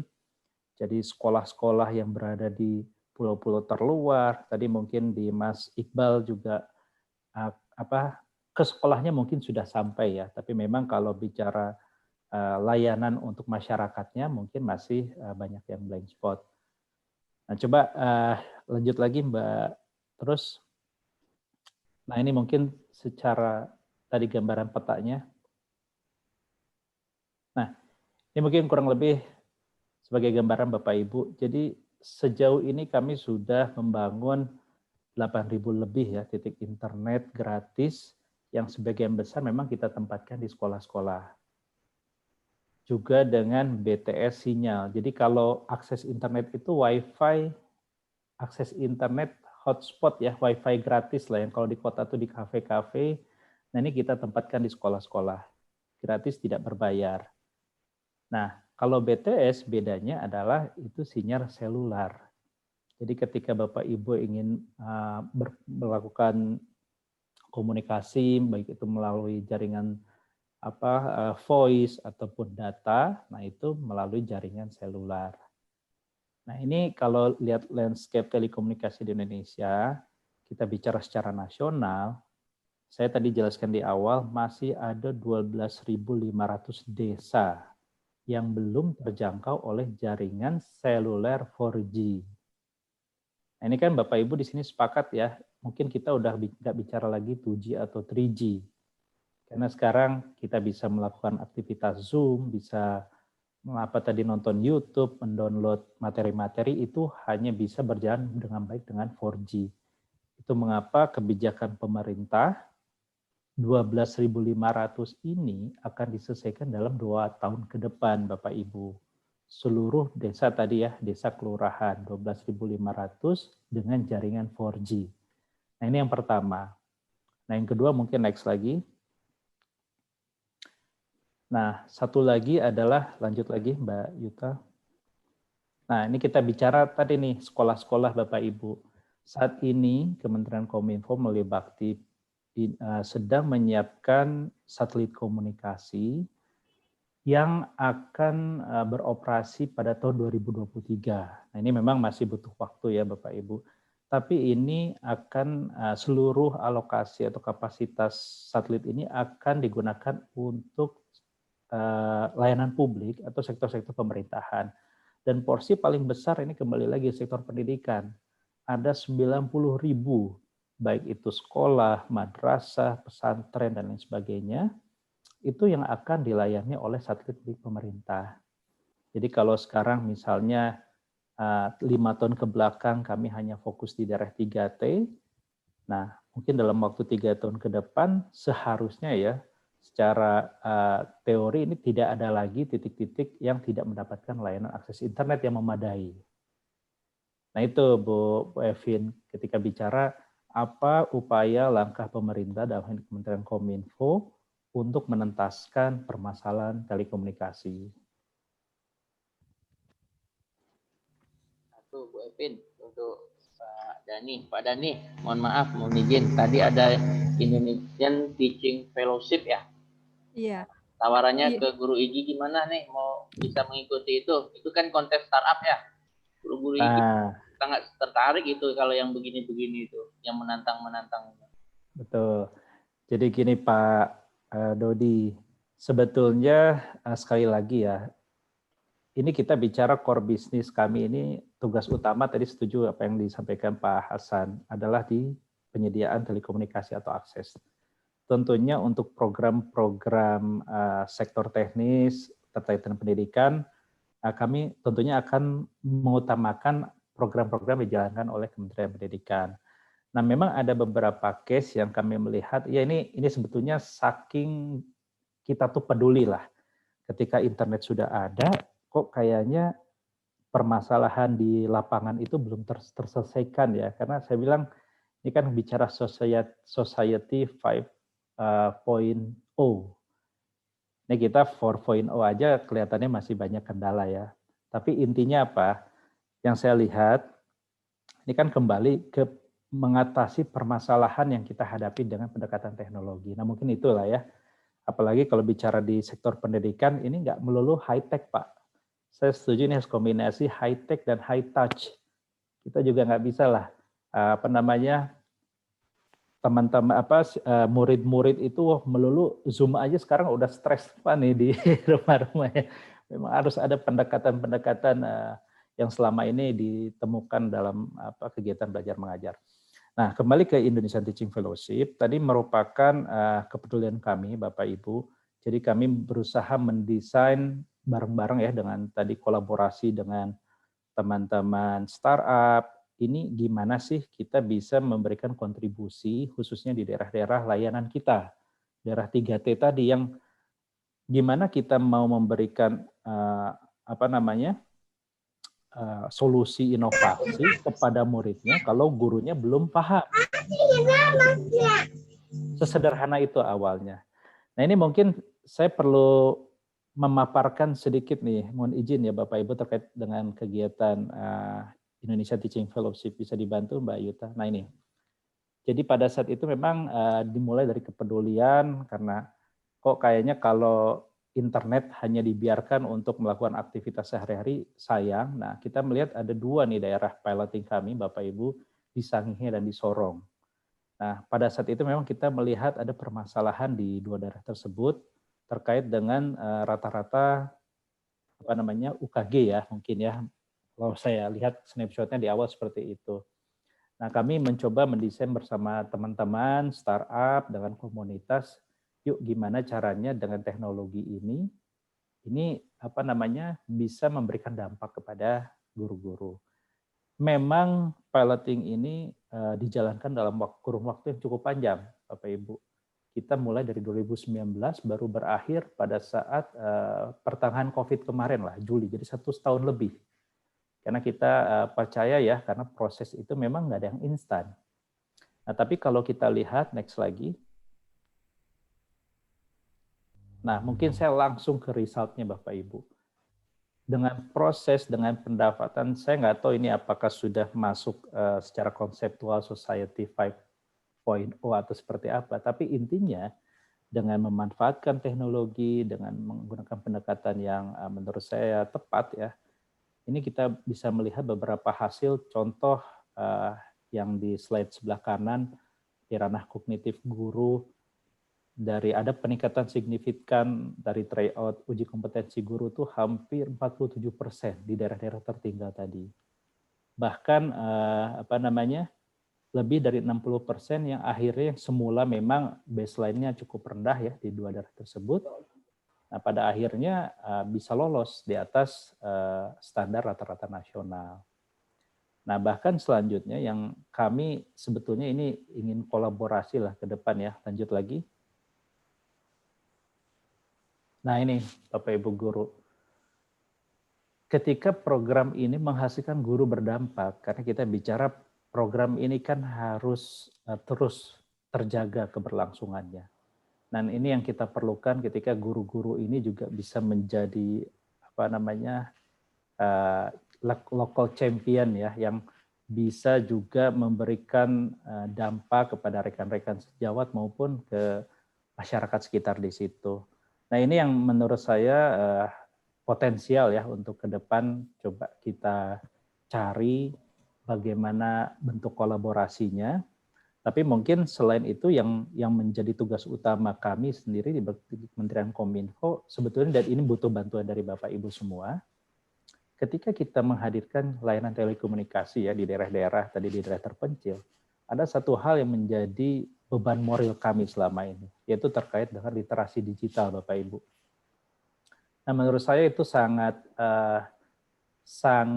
tepat ketika kita kombinasikan misalnya pembelajaran yang selama ini berlangsung dengan nilai-nilai literasi digital. Jadi bagaimana memberikan edukasi kepada masyarakat atau dalam hal ini siswa-siswa, murid, ketika menggunakan internet ini harus hal-hal yang produktif. Karena mungkin Bapak Ibu di sini juga mengalami ya, banyak sekali akses yang ditimbulkan dari hadirnya teknologi telekomunikasi. Ya mungkin lebih paham dah Bapak Ibu di sini.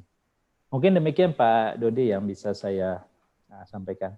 Terima kasih Pak. Tadi saya catat poinnya itu tentang pengembangan literasi digital untuk poin daerah-daerah yang sudah terakses internet. Ya. Terima kasih Pak. Silakan Bu Evin. Iya.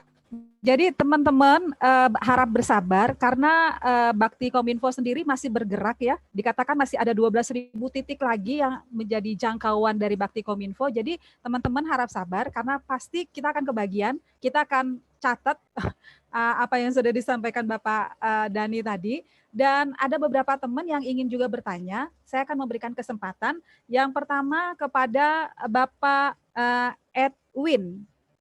Pak Edi Erwan. Pak Edi Erwan, saya memberikan kesempatan kepada Bapak untuk menyampaikan pertanyaan. Langsung ditujukan kepada siapa, dan pertanyaannya tolong singkat dan jelas ya Pak. Pak Edi Erwan.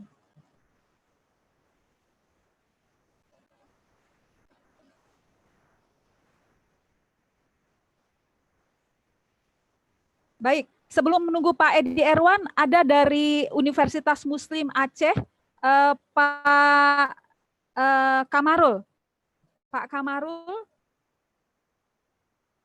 sebelum menunggu Pak Edi Erwan, mungkin Pak Kamarul. Kamarul Iskandar. Oh maaf, tadi mic-nya saya kunci. Mohon maaf, saya lupa. Silakan, Mas. Ya Bu, terima kasih Bu. Saya Kamarul Iskandar dari Aceh Bu. Jadi begini Bu, ada beberapa pertanyaan yang ingin saya ajukan. Yang pertama untuk Pak Hasan dan Pak Ampuono Bu. Bisa sekaligus berdua Bu ya. Jadi begini, bagaimana seharusnya kita bisa membangun potensi untuk pendidik dan peserta didik yang potensial untuk jangka panjang, khususnya dalam menghadapi persaingan industri, terutama dalam menghadapi bonus demografi 2030 yang akan datang. Dan yang kedua, apa saja tantangan dan strategi yang harus dilakukan di era 4.0 dan menyongsong industri 5.0 nanti, serta pandemi COVID ini dalam mempersiapkan peserta didik dan pendidik yang kompeten serta potensial dalam dunia pendidikan. Itu saja pertanyaan saya, Bu. Baik, Pak Kamarul, 2 pertanyaan kepada 2 narasumber.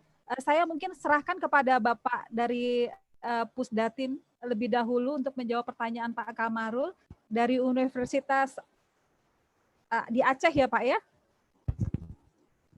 Benar, Bu.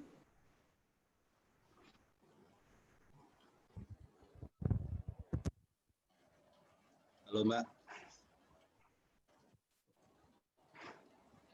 Bu moderator, supaya waktunya tidak berlama-lama Pak Hasan karena mengikuti 2 webinar, bisa diserahkan saya dulu? Ya, silakan Mas Mampu. Monggo Pak. Ya, baik Pak Kamarul.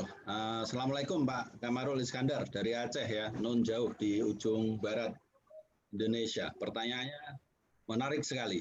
Ya, kaitannya bagaimana, apa yang harus kita lakukan terkait dengan guru dan siswa untuk menghadapi revolusi industri keempat dan juga bagaimana strategi untuk menghadapi bonus demografi. Saya karena bukan dari stakeholder dari pemerintah, tapi saya dari organisasi profesi, ya, maka sisi jawaban kami adalah dari sisi organisasi profesi. Kami sejak tahun 2016 ketika menjabat sebagai sekjen, kaitannya dengan revolusi industri keempat yang pada saat itu belum terasa gaungnya ya seperti saat ini, apalagi masuk ke 5.0. Kita mengacu pada bagaimana guru itu menjadi seorang teacherpreneur. Teacherpreneur di sini adalah guru yang bisa meng-create ide-ide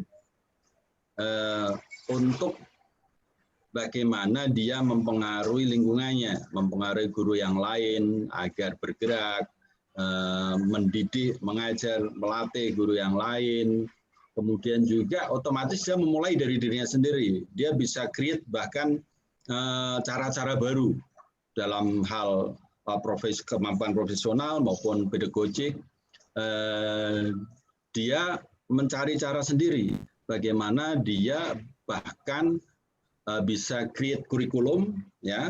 Kemudian juga dia masuk ke dalam organisasi dan menjadi organisator aktif di sana, dan juga masuk juga ke dalam bagaimana bisa berkomunikasi dengan stakeholders agar mempengaruhi kebijakan-kebijakan ke depan yang tentu saja sangat disesuaikan dengan perubahan, yaitu revolusi industri keempat dan juga masyarakat atau society 5.0.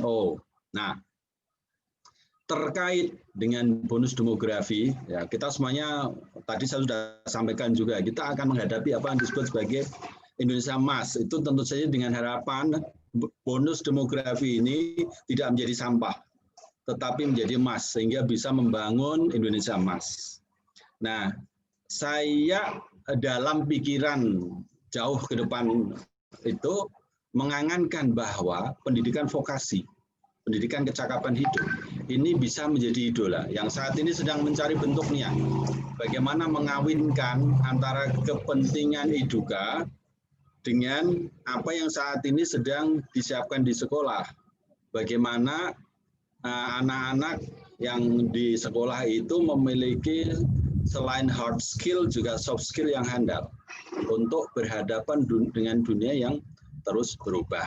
Nah, mungkin next time nih katanya dengan vokasi ini kita undang teman-teman dari vokasi seperti Mas Wikan, Dirjen Vokasi itu sangat terbuka untuk mendapatkan undangan ini, Mas Kamarul ya. Kami kebetulan juga kita ada organisasi baru sayap IGI namanya Ikatan Guru Vokasi Indonesia. Kebetulan saya menjadi salah satu pengawas untuk ini ya di kepengurusan itu. Nggak tahu itu saya ditunjuk sebagai pengawas, apakah karena mata saya awas, saya kurang tahu gitu ya. Pada intinya vokasi yang saat ini atau sudah beberapa waktu bahkan sejak periode yang lalu Pak Presiden mengatakan bahwa vokasi itu harus menjadi fokus ya. Kecakapan hidup, adanya pandemi, adanya masyarakat 5.0, adanya revolusi industri keempat, ketika dihadapi dengan kemampuan kecakapan hidup, kemampuan vokasi yang handal, bonus demografi itu akan benar-benar menjadi bonus yang bisa diandalkan, dan peran besarnya itu ada di guru. Vokasi tidak harus guru SMK, tetapi kita yang menjadi guru dengan kemampuan-kemampuan yang dimiliki, kemampuan untuk belajar lagi, kemampuan untuk berorganisasi, kemampuan teacherpreneurship. Ya, teacherpreneurship itu bukan guru yang pedagang gitu ya, bukan dibuka lagi, itu kita bisa lihat banyak definisi ke sana itu ya, kemampuan untuk create ideas and spreading ideas untuk menjadikan pendidikan lebih baik. Pendidikan lebih baik itu ya nantinya pendidikan yang bisa memanfaatkan bonus demografi dan menjadikan Indonesia emas. Kira-kira begitu dari saya. Ini Mas Habibie masih videonya masih off dan juga mikrofonnya off. Begitu yang bisa saya sampaikan Pak Kamarul Iskandar dan Mbak Moderator. Silakan, moga-moga cukup bisa menjawab apakah bisa memuaskan atau tidak. Mohon maaf, saya bukan alat pemuas tapi berharap bisa memuaskan gitu ya. Terima kasih. Iya. Ya, sudah dijawab ya Pak Kamarul ya oleh Mas Mampuwono. Baik, Bapak Ibu, kita terus memberikan kesempatan buat bagi Bapak Ibu yang ingin bertanya kepada narasumber kita. Namun saya akan memberikan kesempatan kepada Pak Edi Erwan tadi. Pak Edi Erwan.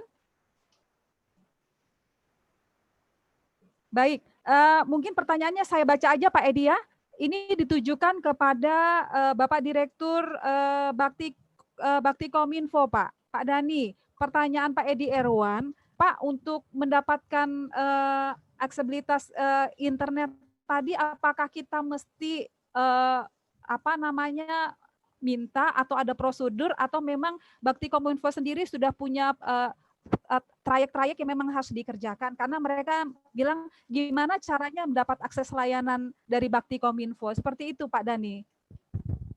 Baik, terima kasih. Yang pertama mungkin sesuai dengan apa yang sudah kita lakukan ya selama ini, bahwa usulan itu semua bermuara di Kementerian Pendidikan. Jadi di tempatnya Pak Hasan itu biasanya menyampaikan kepada kami list sekolah-sekolah yang memang belum memiliki internet yang memadai. Nah, memang kami sendiri memiliki keterbatasan ya ketika harus menyelesaikan seluruh permasalahan internet ini, mana yang prioritas. Nah, untuk 5 tahun ke belakang, memang prioritas itu untuk daerah 3T. Tapi untuk ke depan, tadi sudah saya jelaskan juga kan, mungkin di 2023 akan masif untuk seluruh titik sekolah di Indonesia. Nah, jadi kalau untuk jalur koordinasinya bisa lewat Kementerian Pendidikan atau mungkin dengan Dinas Kominfo di pemerintah daerah. Begitu, Ibu. Baik, ya teman-teman guru, jadi sudah mendapat informasi ya dari Bapak Direktur bahwa memang jalurnya ke Kemendikbud atau di tempat kita Kominfo daerah ya, untuk kita mungkin bisa memberikan usulan setiap sekolah-sekolah. Baik, saya langsung juga kepada Ibu Nana Suryana ya. Ibu Nana Suryana silakan. Ibu Nana Suryana.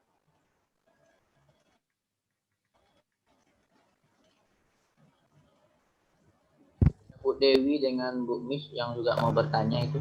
Ya, baik. Sambil menunggu Ibu Nana, saya memberi kesempatan kepada Ibu Dewi Anggraini Puspita. Monggo, Bu.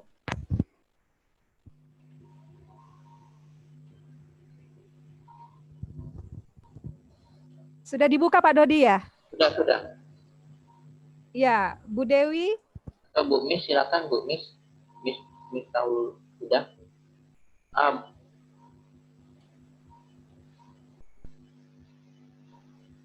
Oke, sepertinya dilanjut dulu Bu Evin. Assalamualaikum. Iya. Assalamualaikum. Selamat sore. Waalaikumsalam. Selamat sore, Bu.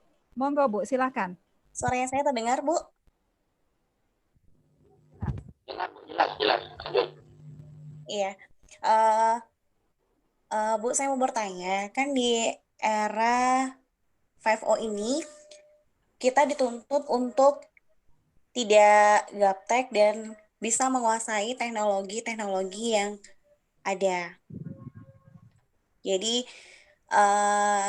tadi sudah disebutkan salah satu syarat dalam revolusi industri 5.0 ini masyarakat luas sudah tidak gagap lagi bersentuhan dengan berbagai teknologi canggih, yaitu laptop, komputer, Android, gadget. Nah, tentunya di sekolah saya dan tentunya mungkin banyak juga di kalangan guru-guru yang mungkin masih gaptek yang belum bisa untuk menggunakan laptop dan juga komputer. Kira-kira ada nggak pelatihan-pelatihan khusus yang nanti bisa dilaksanakan oleh IGI ataupun rumah belajar untuk mengadakan pelatihan-pelatihan kepada guru-guru yang mungkin masih gaptek, belum bisa untuk mengaplikasikan gadget tersebut. Terima kasih. Baik, terima kasih Bu Dewi. Kayaknya pertanyaan ini kita lempar ke Pak Gusti Suryan ya Pak ya. Monggo, dijawab Pak. Iya Bu. Siap. Oke Bu. IGI itu kan dengan moto sharing and growing together. Suara saya bisa didengar ya? Ya, jelas Pak. Bisa, jelas.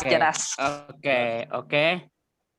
Saya memperhatikan kawan-kawan kita di Kalbar sendiri ya. IGI Ketapang itu sangat konsen dengan pembelajaran sharing and growing-nya dengan mengajari guru-guru kita yang gaptek. Dia pertama kali mengenalkan IGI itu dengan mengajari guru-guru kita yang tidak paham laptop, komputer, menyediakan waktu. Nah, ini saya rasa ini menjadi sebuah pembelajaran atau menjadi sebuah ikon yang bisa ditiru untuk kawan-kawan pengurus IGI lain.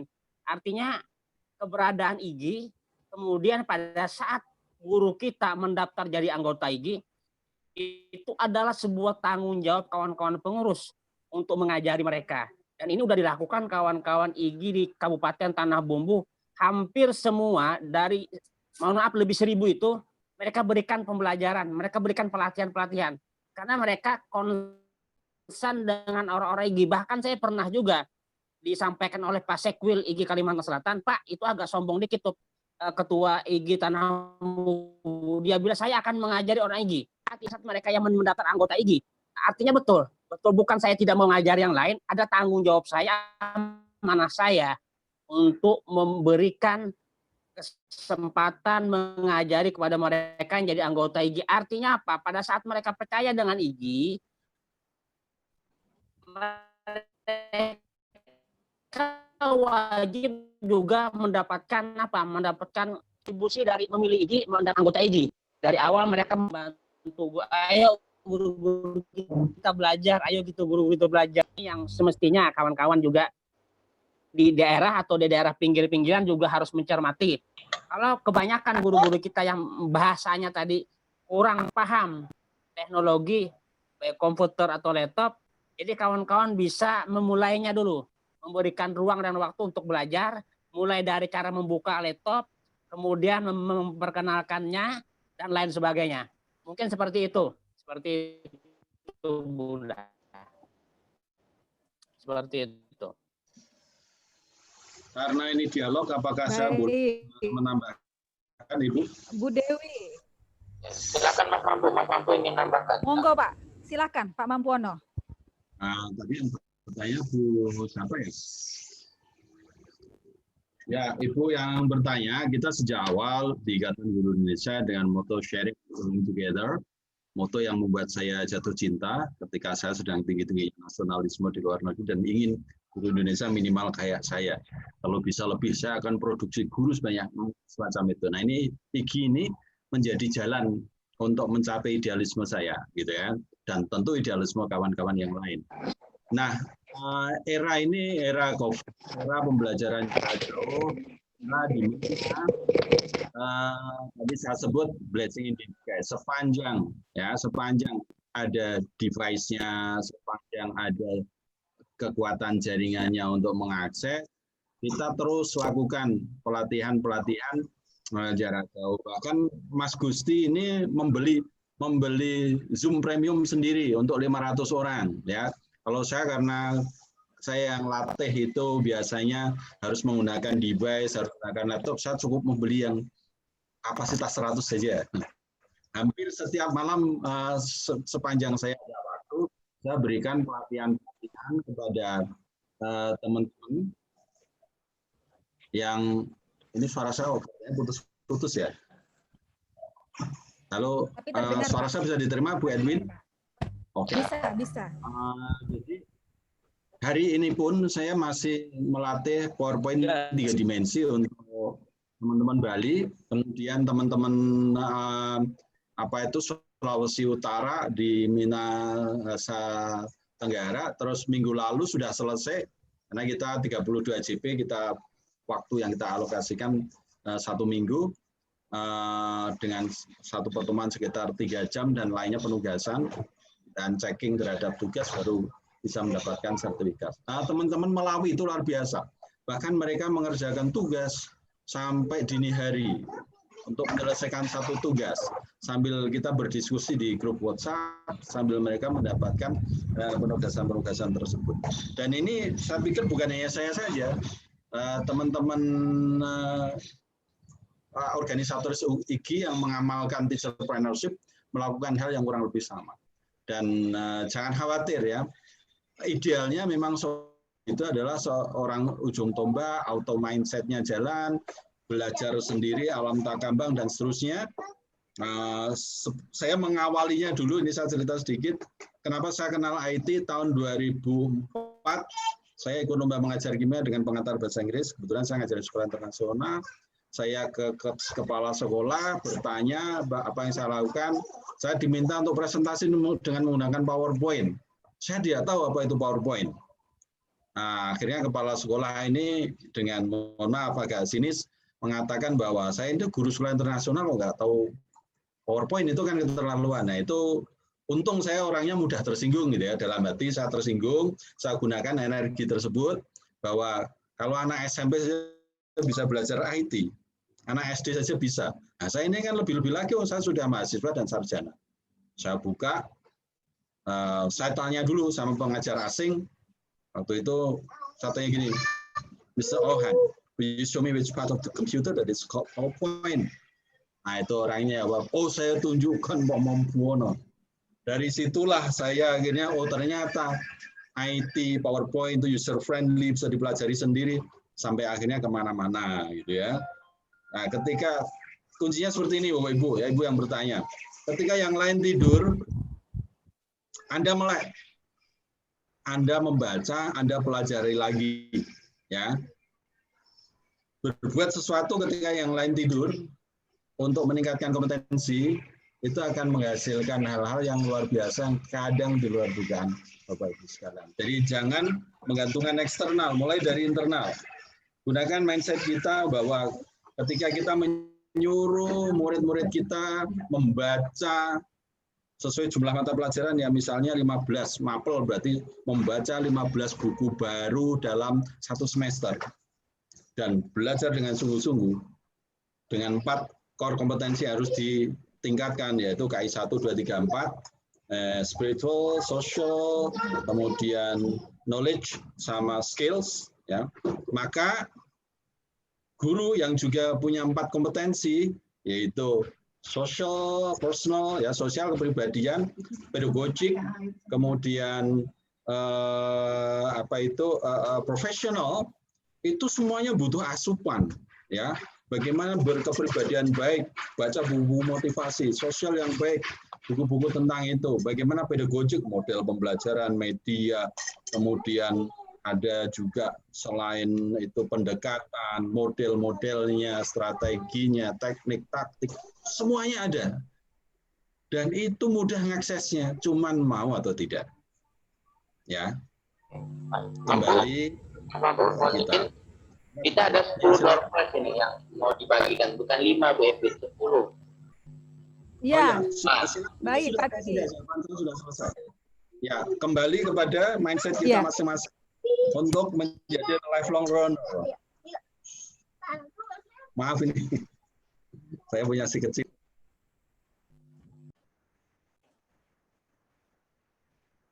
Iya.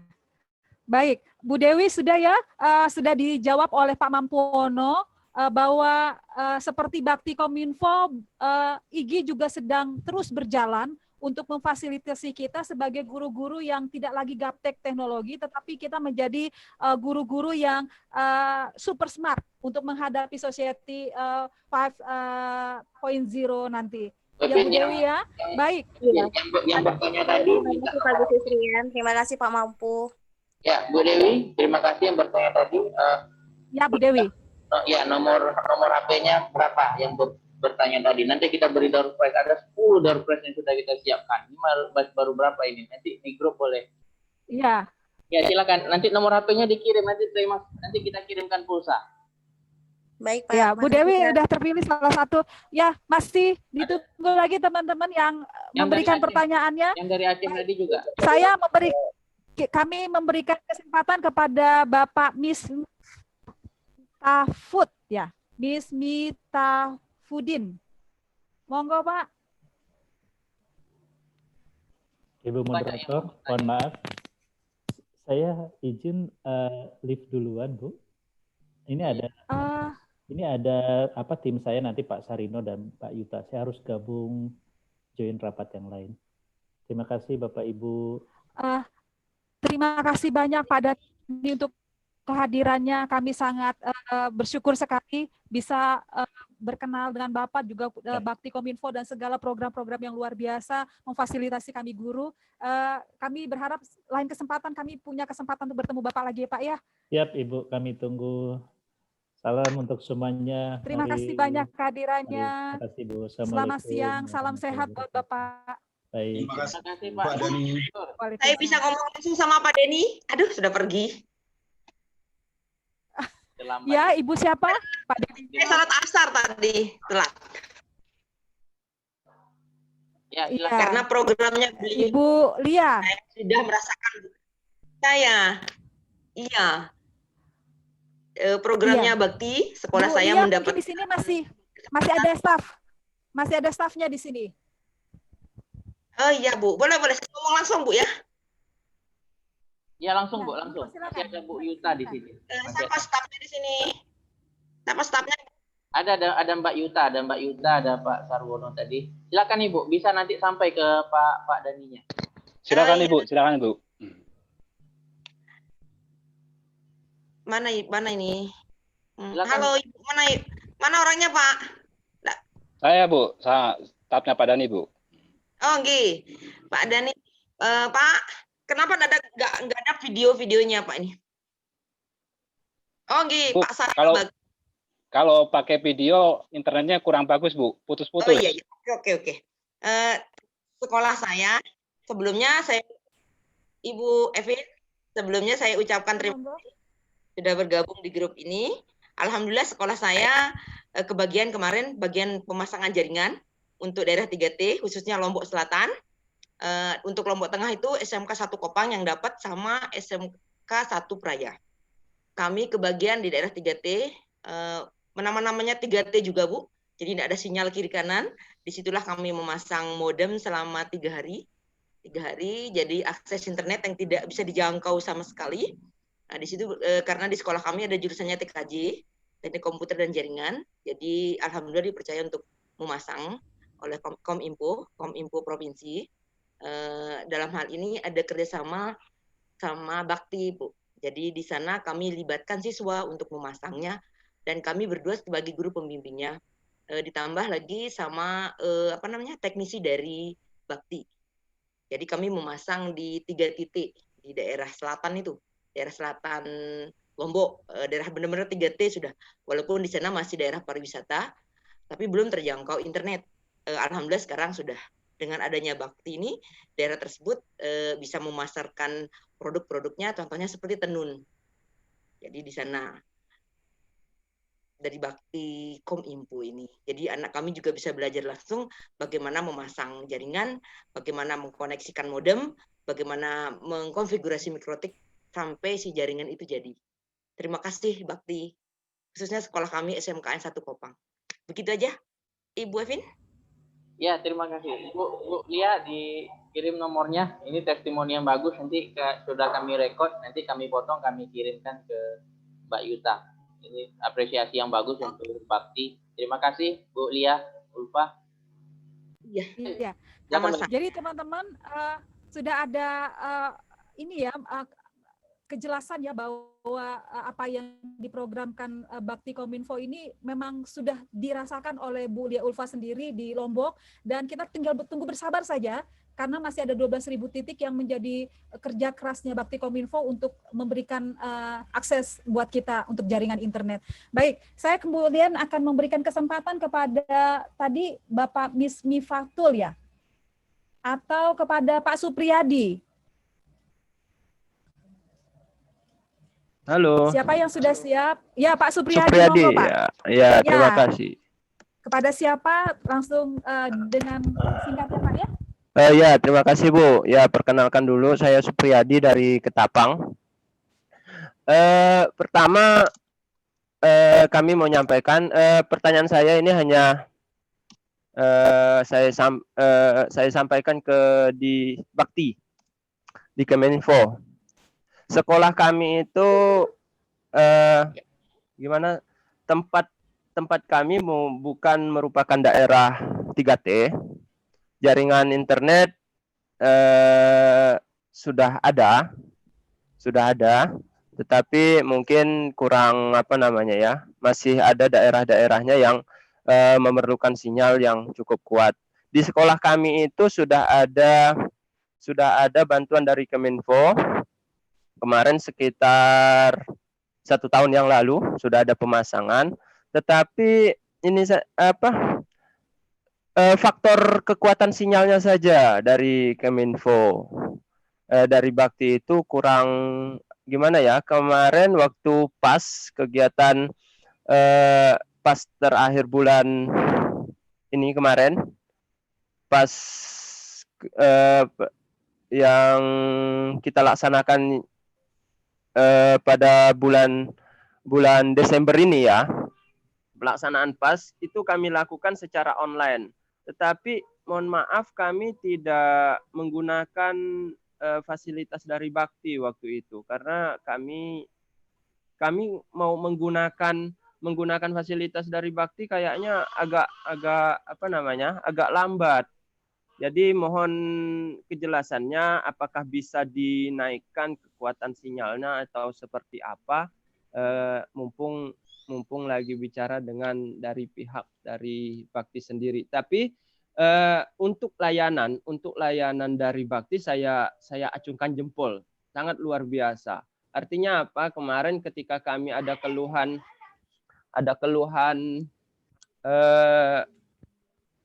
kekuatan sinyalnya itu tidak ada, itu langsung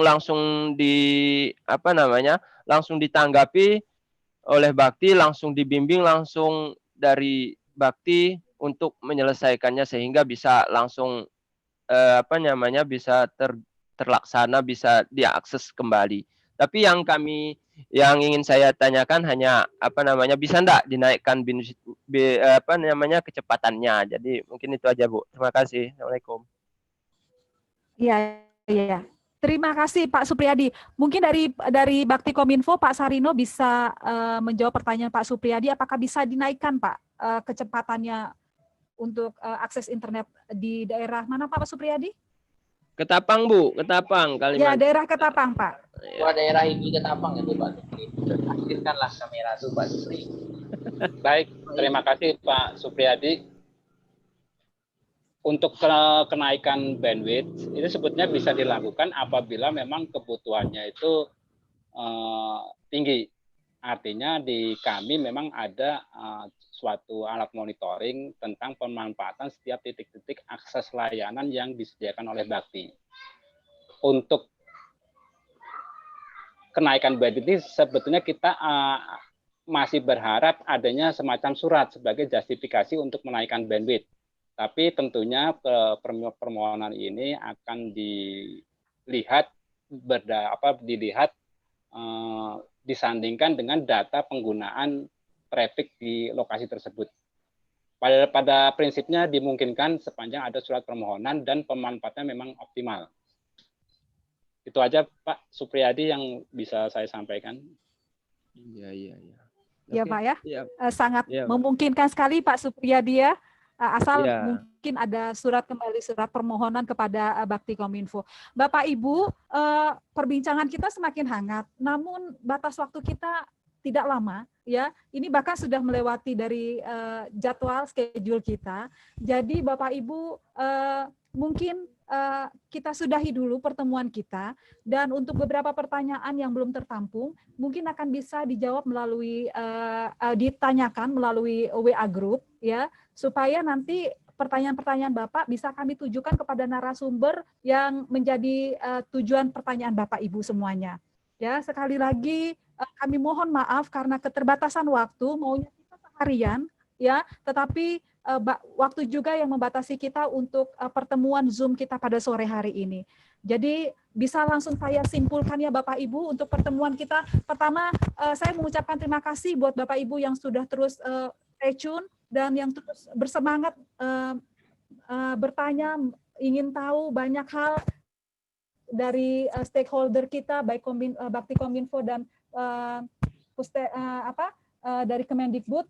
Namun hari ini kita akan mengakhirinya dengan satu kesimpulan bahwa kita guru-guru memang harus mempersiapkan diri memasuki era society 5.0 karena stakeholder kita sudah mempersiapkan perangkat, jaringan, semuanya sudah mereka persiapkan untuk meningkatkan kemampuan kita guru-guru untuk memasuki era society 5.0 ini. Jadi akhirnya bagaimana? Kembali kepada kita guru. Kita sudah siapkah? Kita mempersiapkan diri, kita sudah siapkah untuk memasuki era ini, dan sudah siapkah menerima semua hal-hal yang sudah disediakan oleh pemerintah bagi kita? Jawaban masing-masing ada pada jawabannya ada pada diri kita masing-masing. Akhir kata saya menyudahi perbincangan kita ini. Sekali lagi mohon maaf waktu yang membatasi kita untuk kita banyak berbincang tentang foto bersama Bu. Bisa buka layar Bu, ke foto bersama. Ya, baik. Pak Ketua ini panitia bisa membuka video kita untuk kita bisa berfoto bersama Bapak Ibu.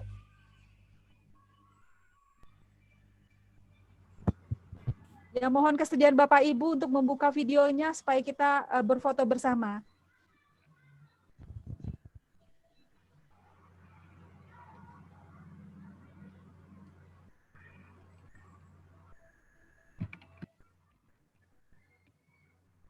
Satu ya Bu ya. Ada 7 di 7 layar.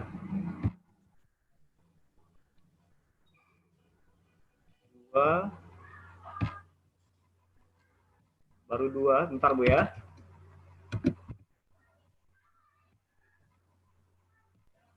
3. Mohon waktunya sebentar.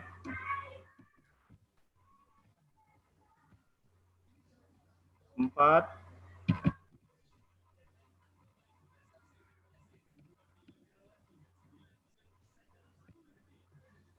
5.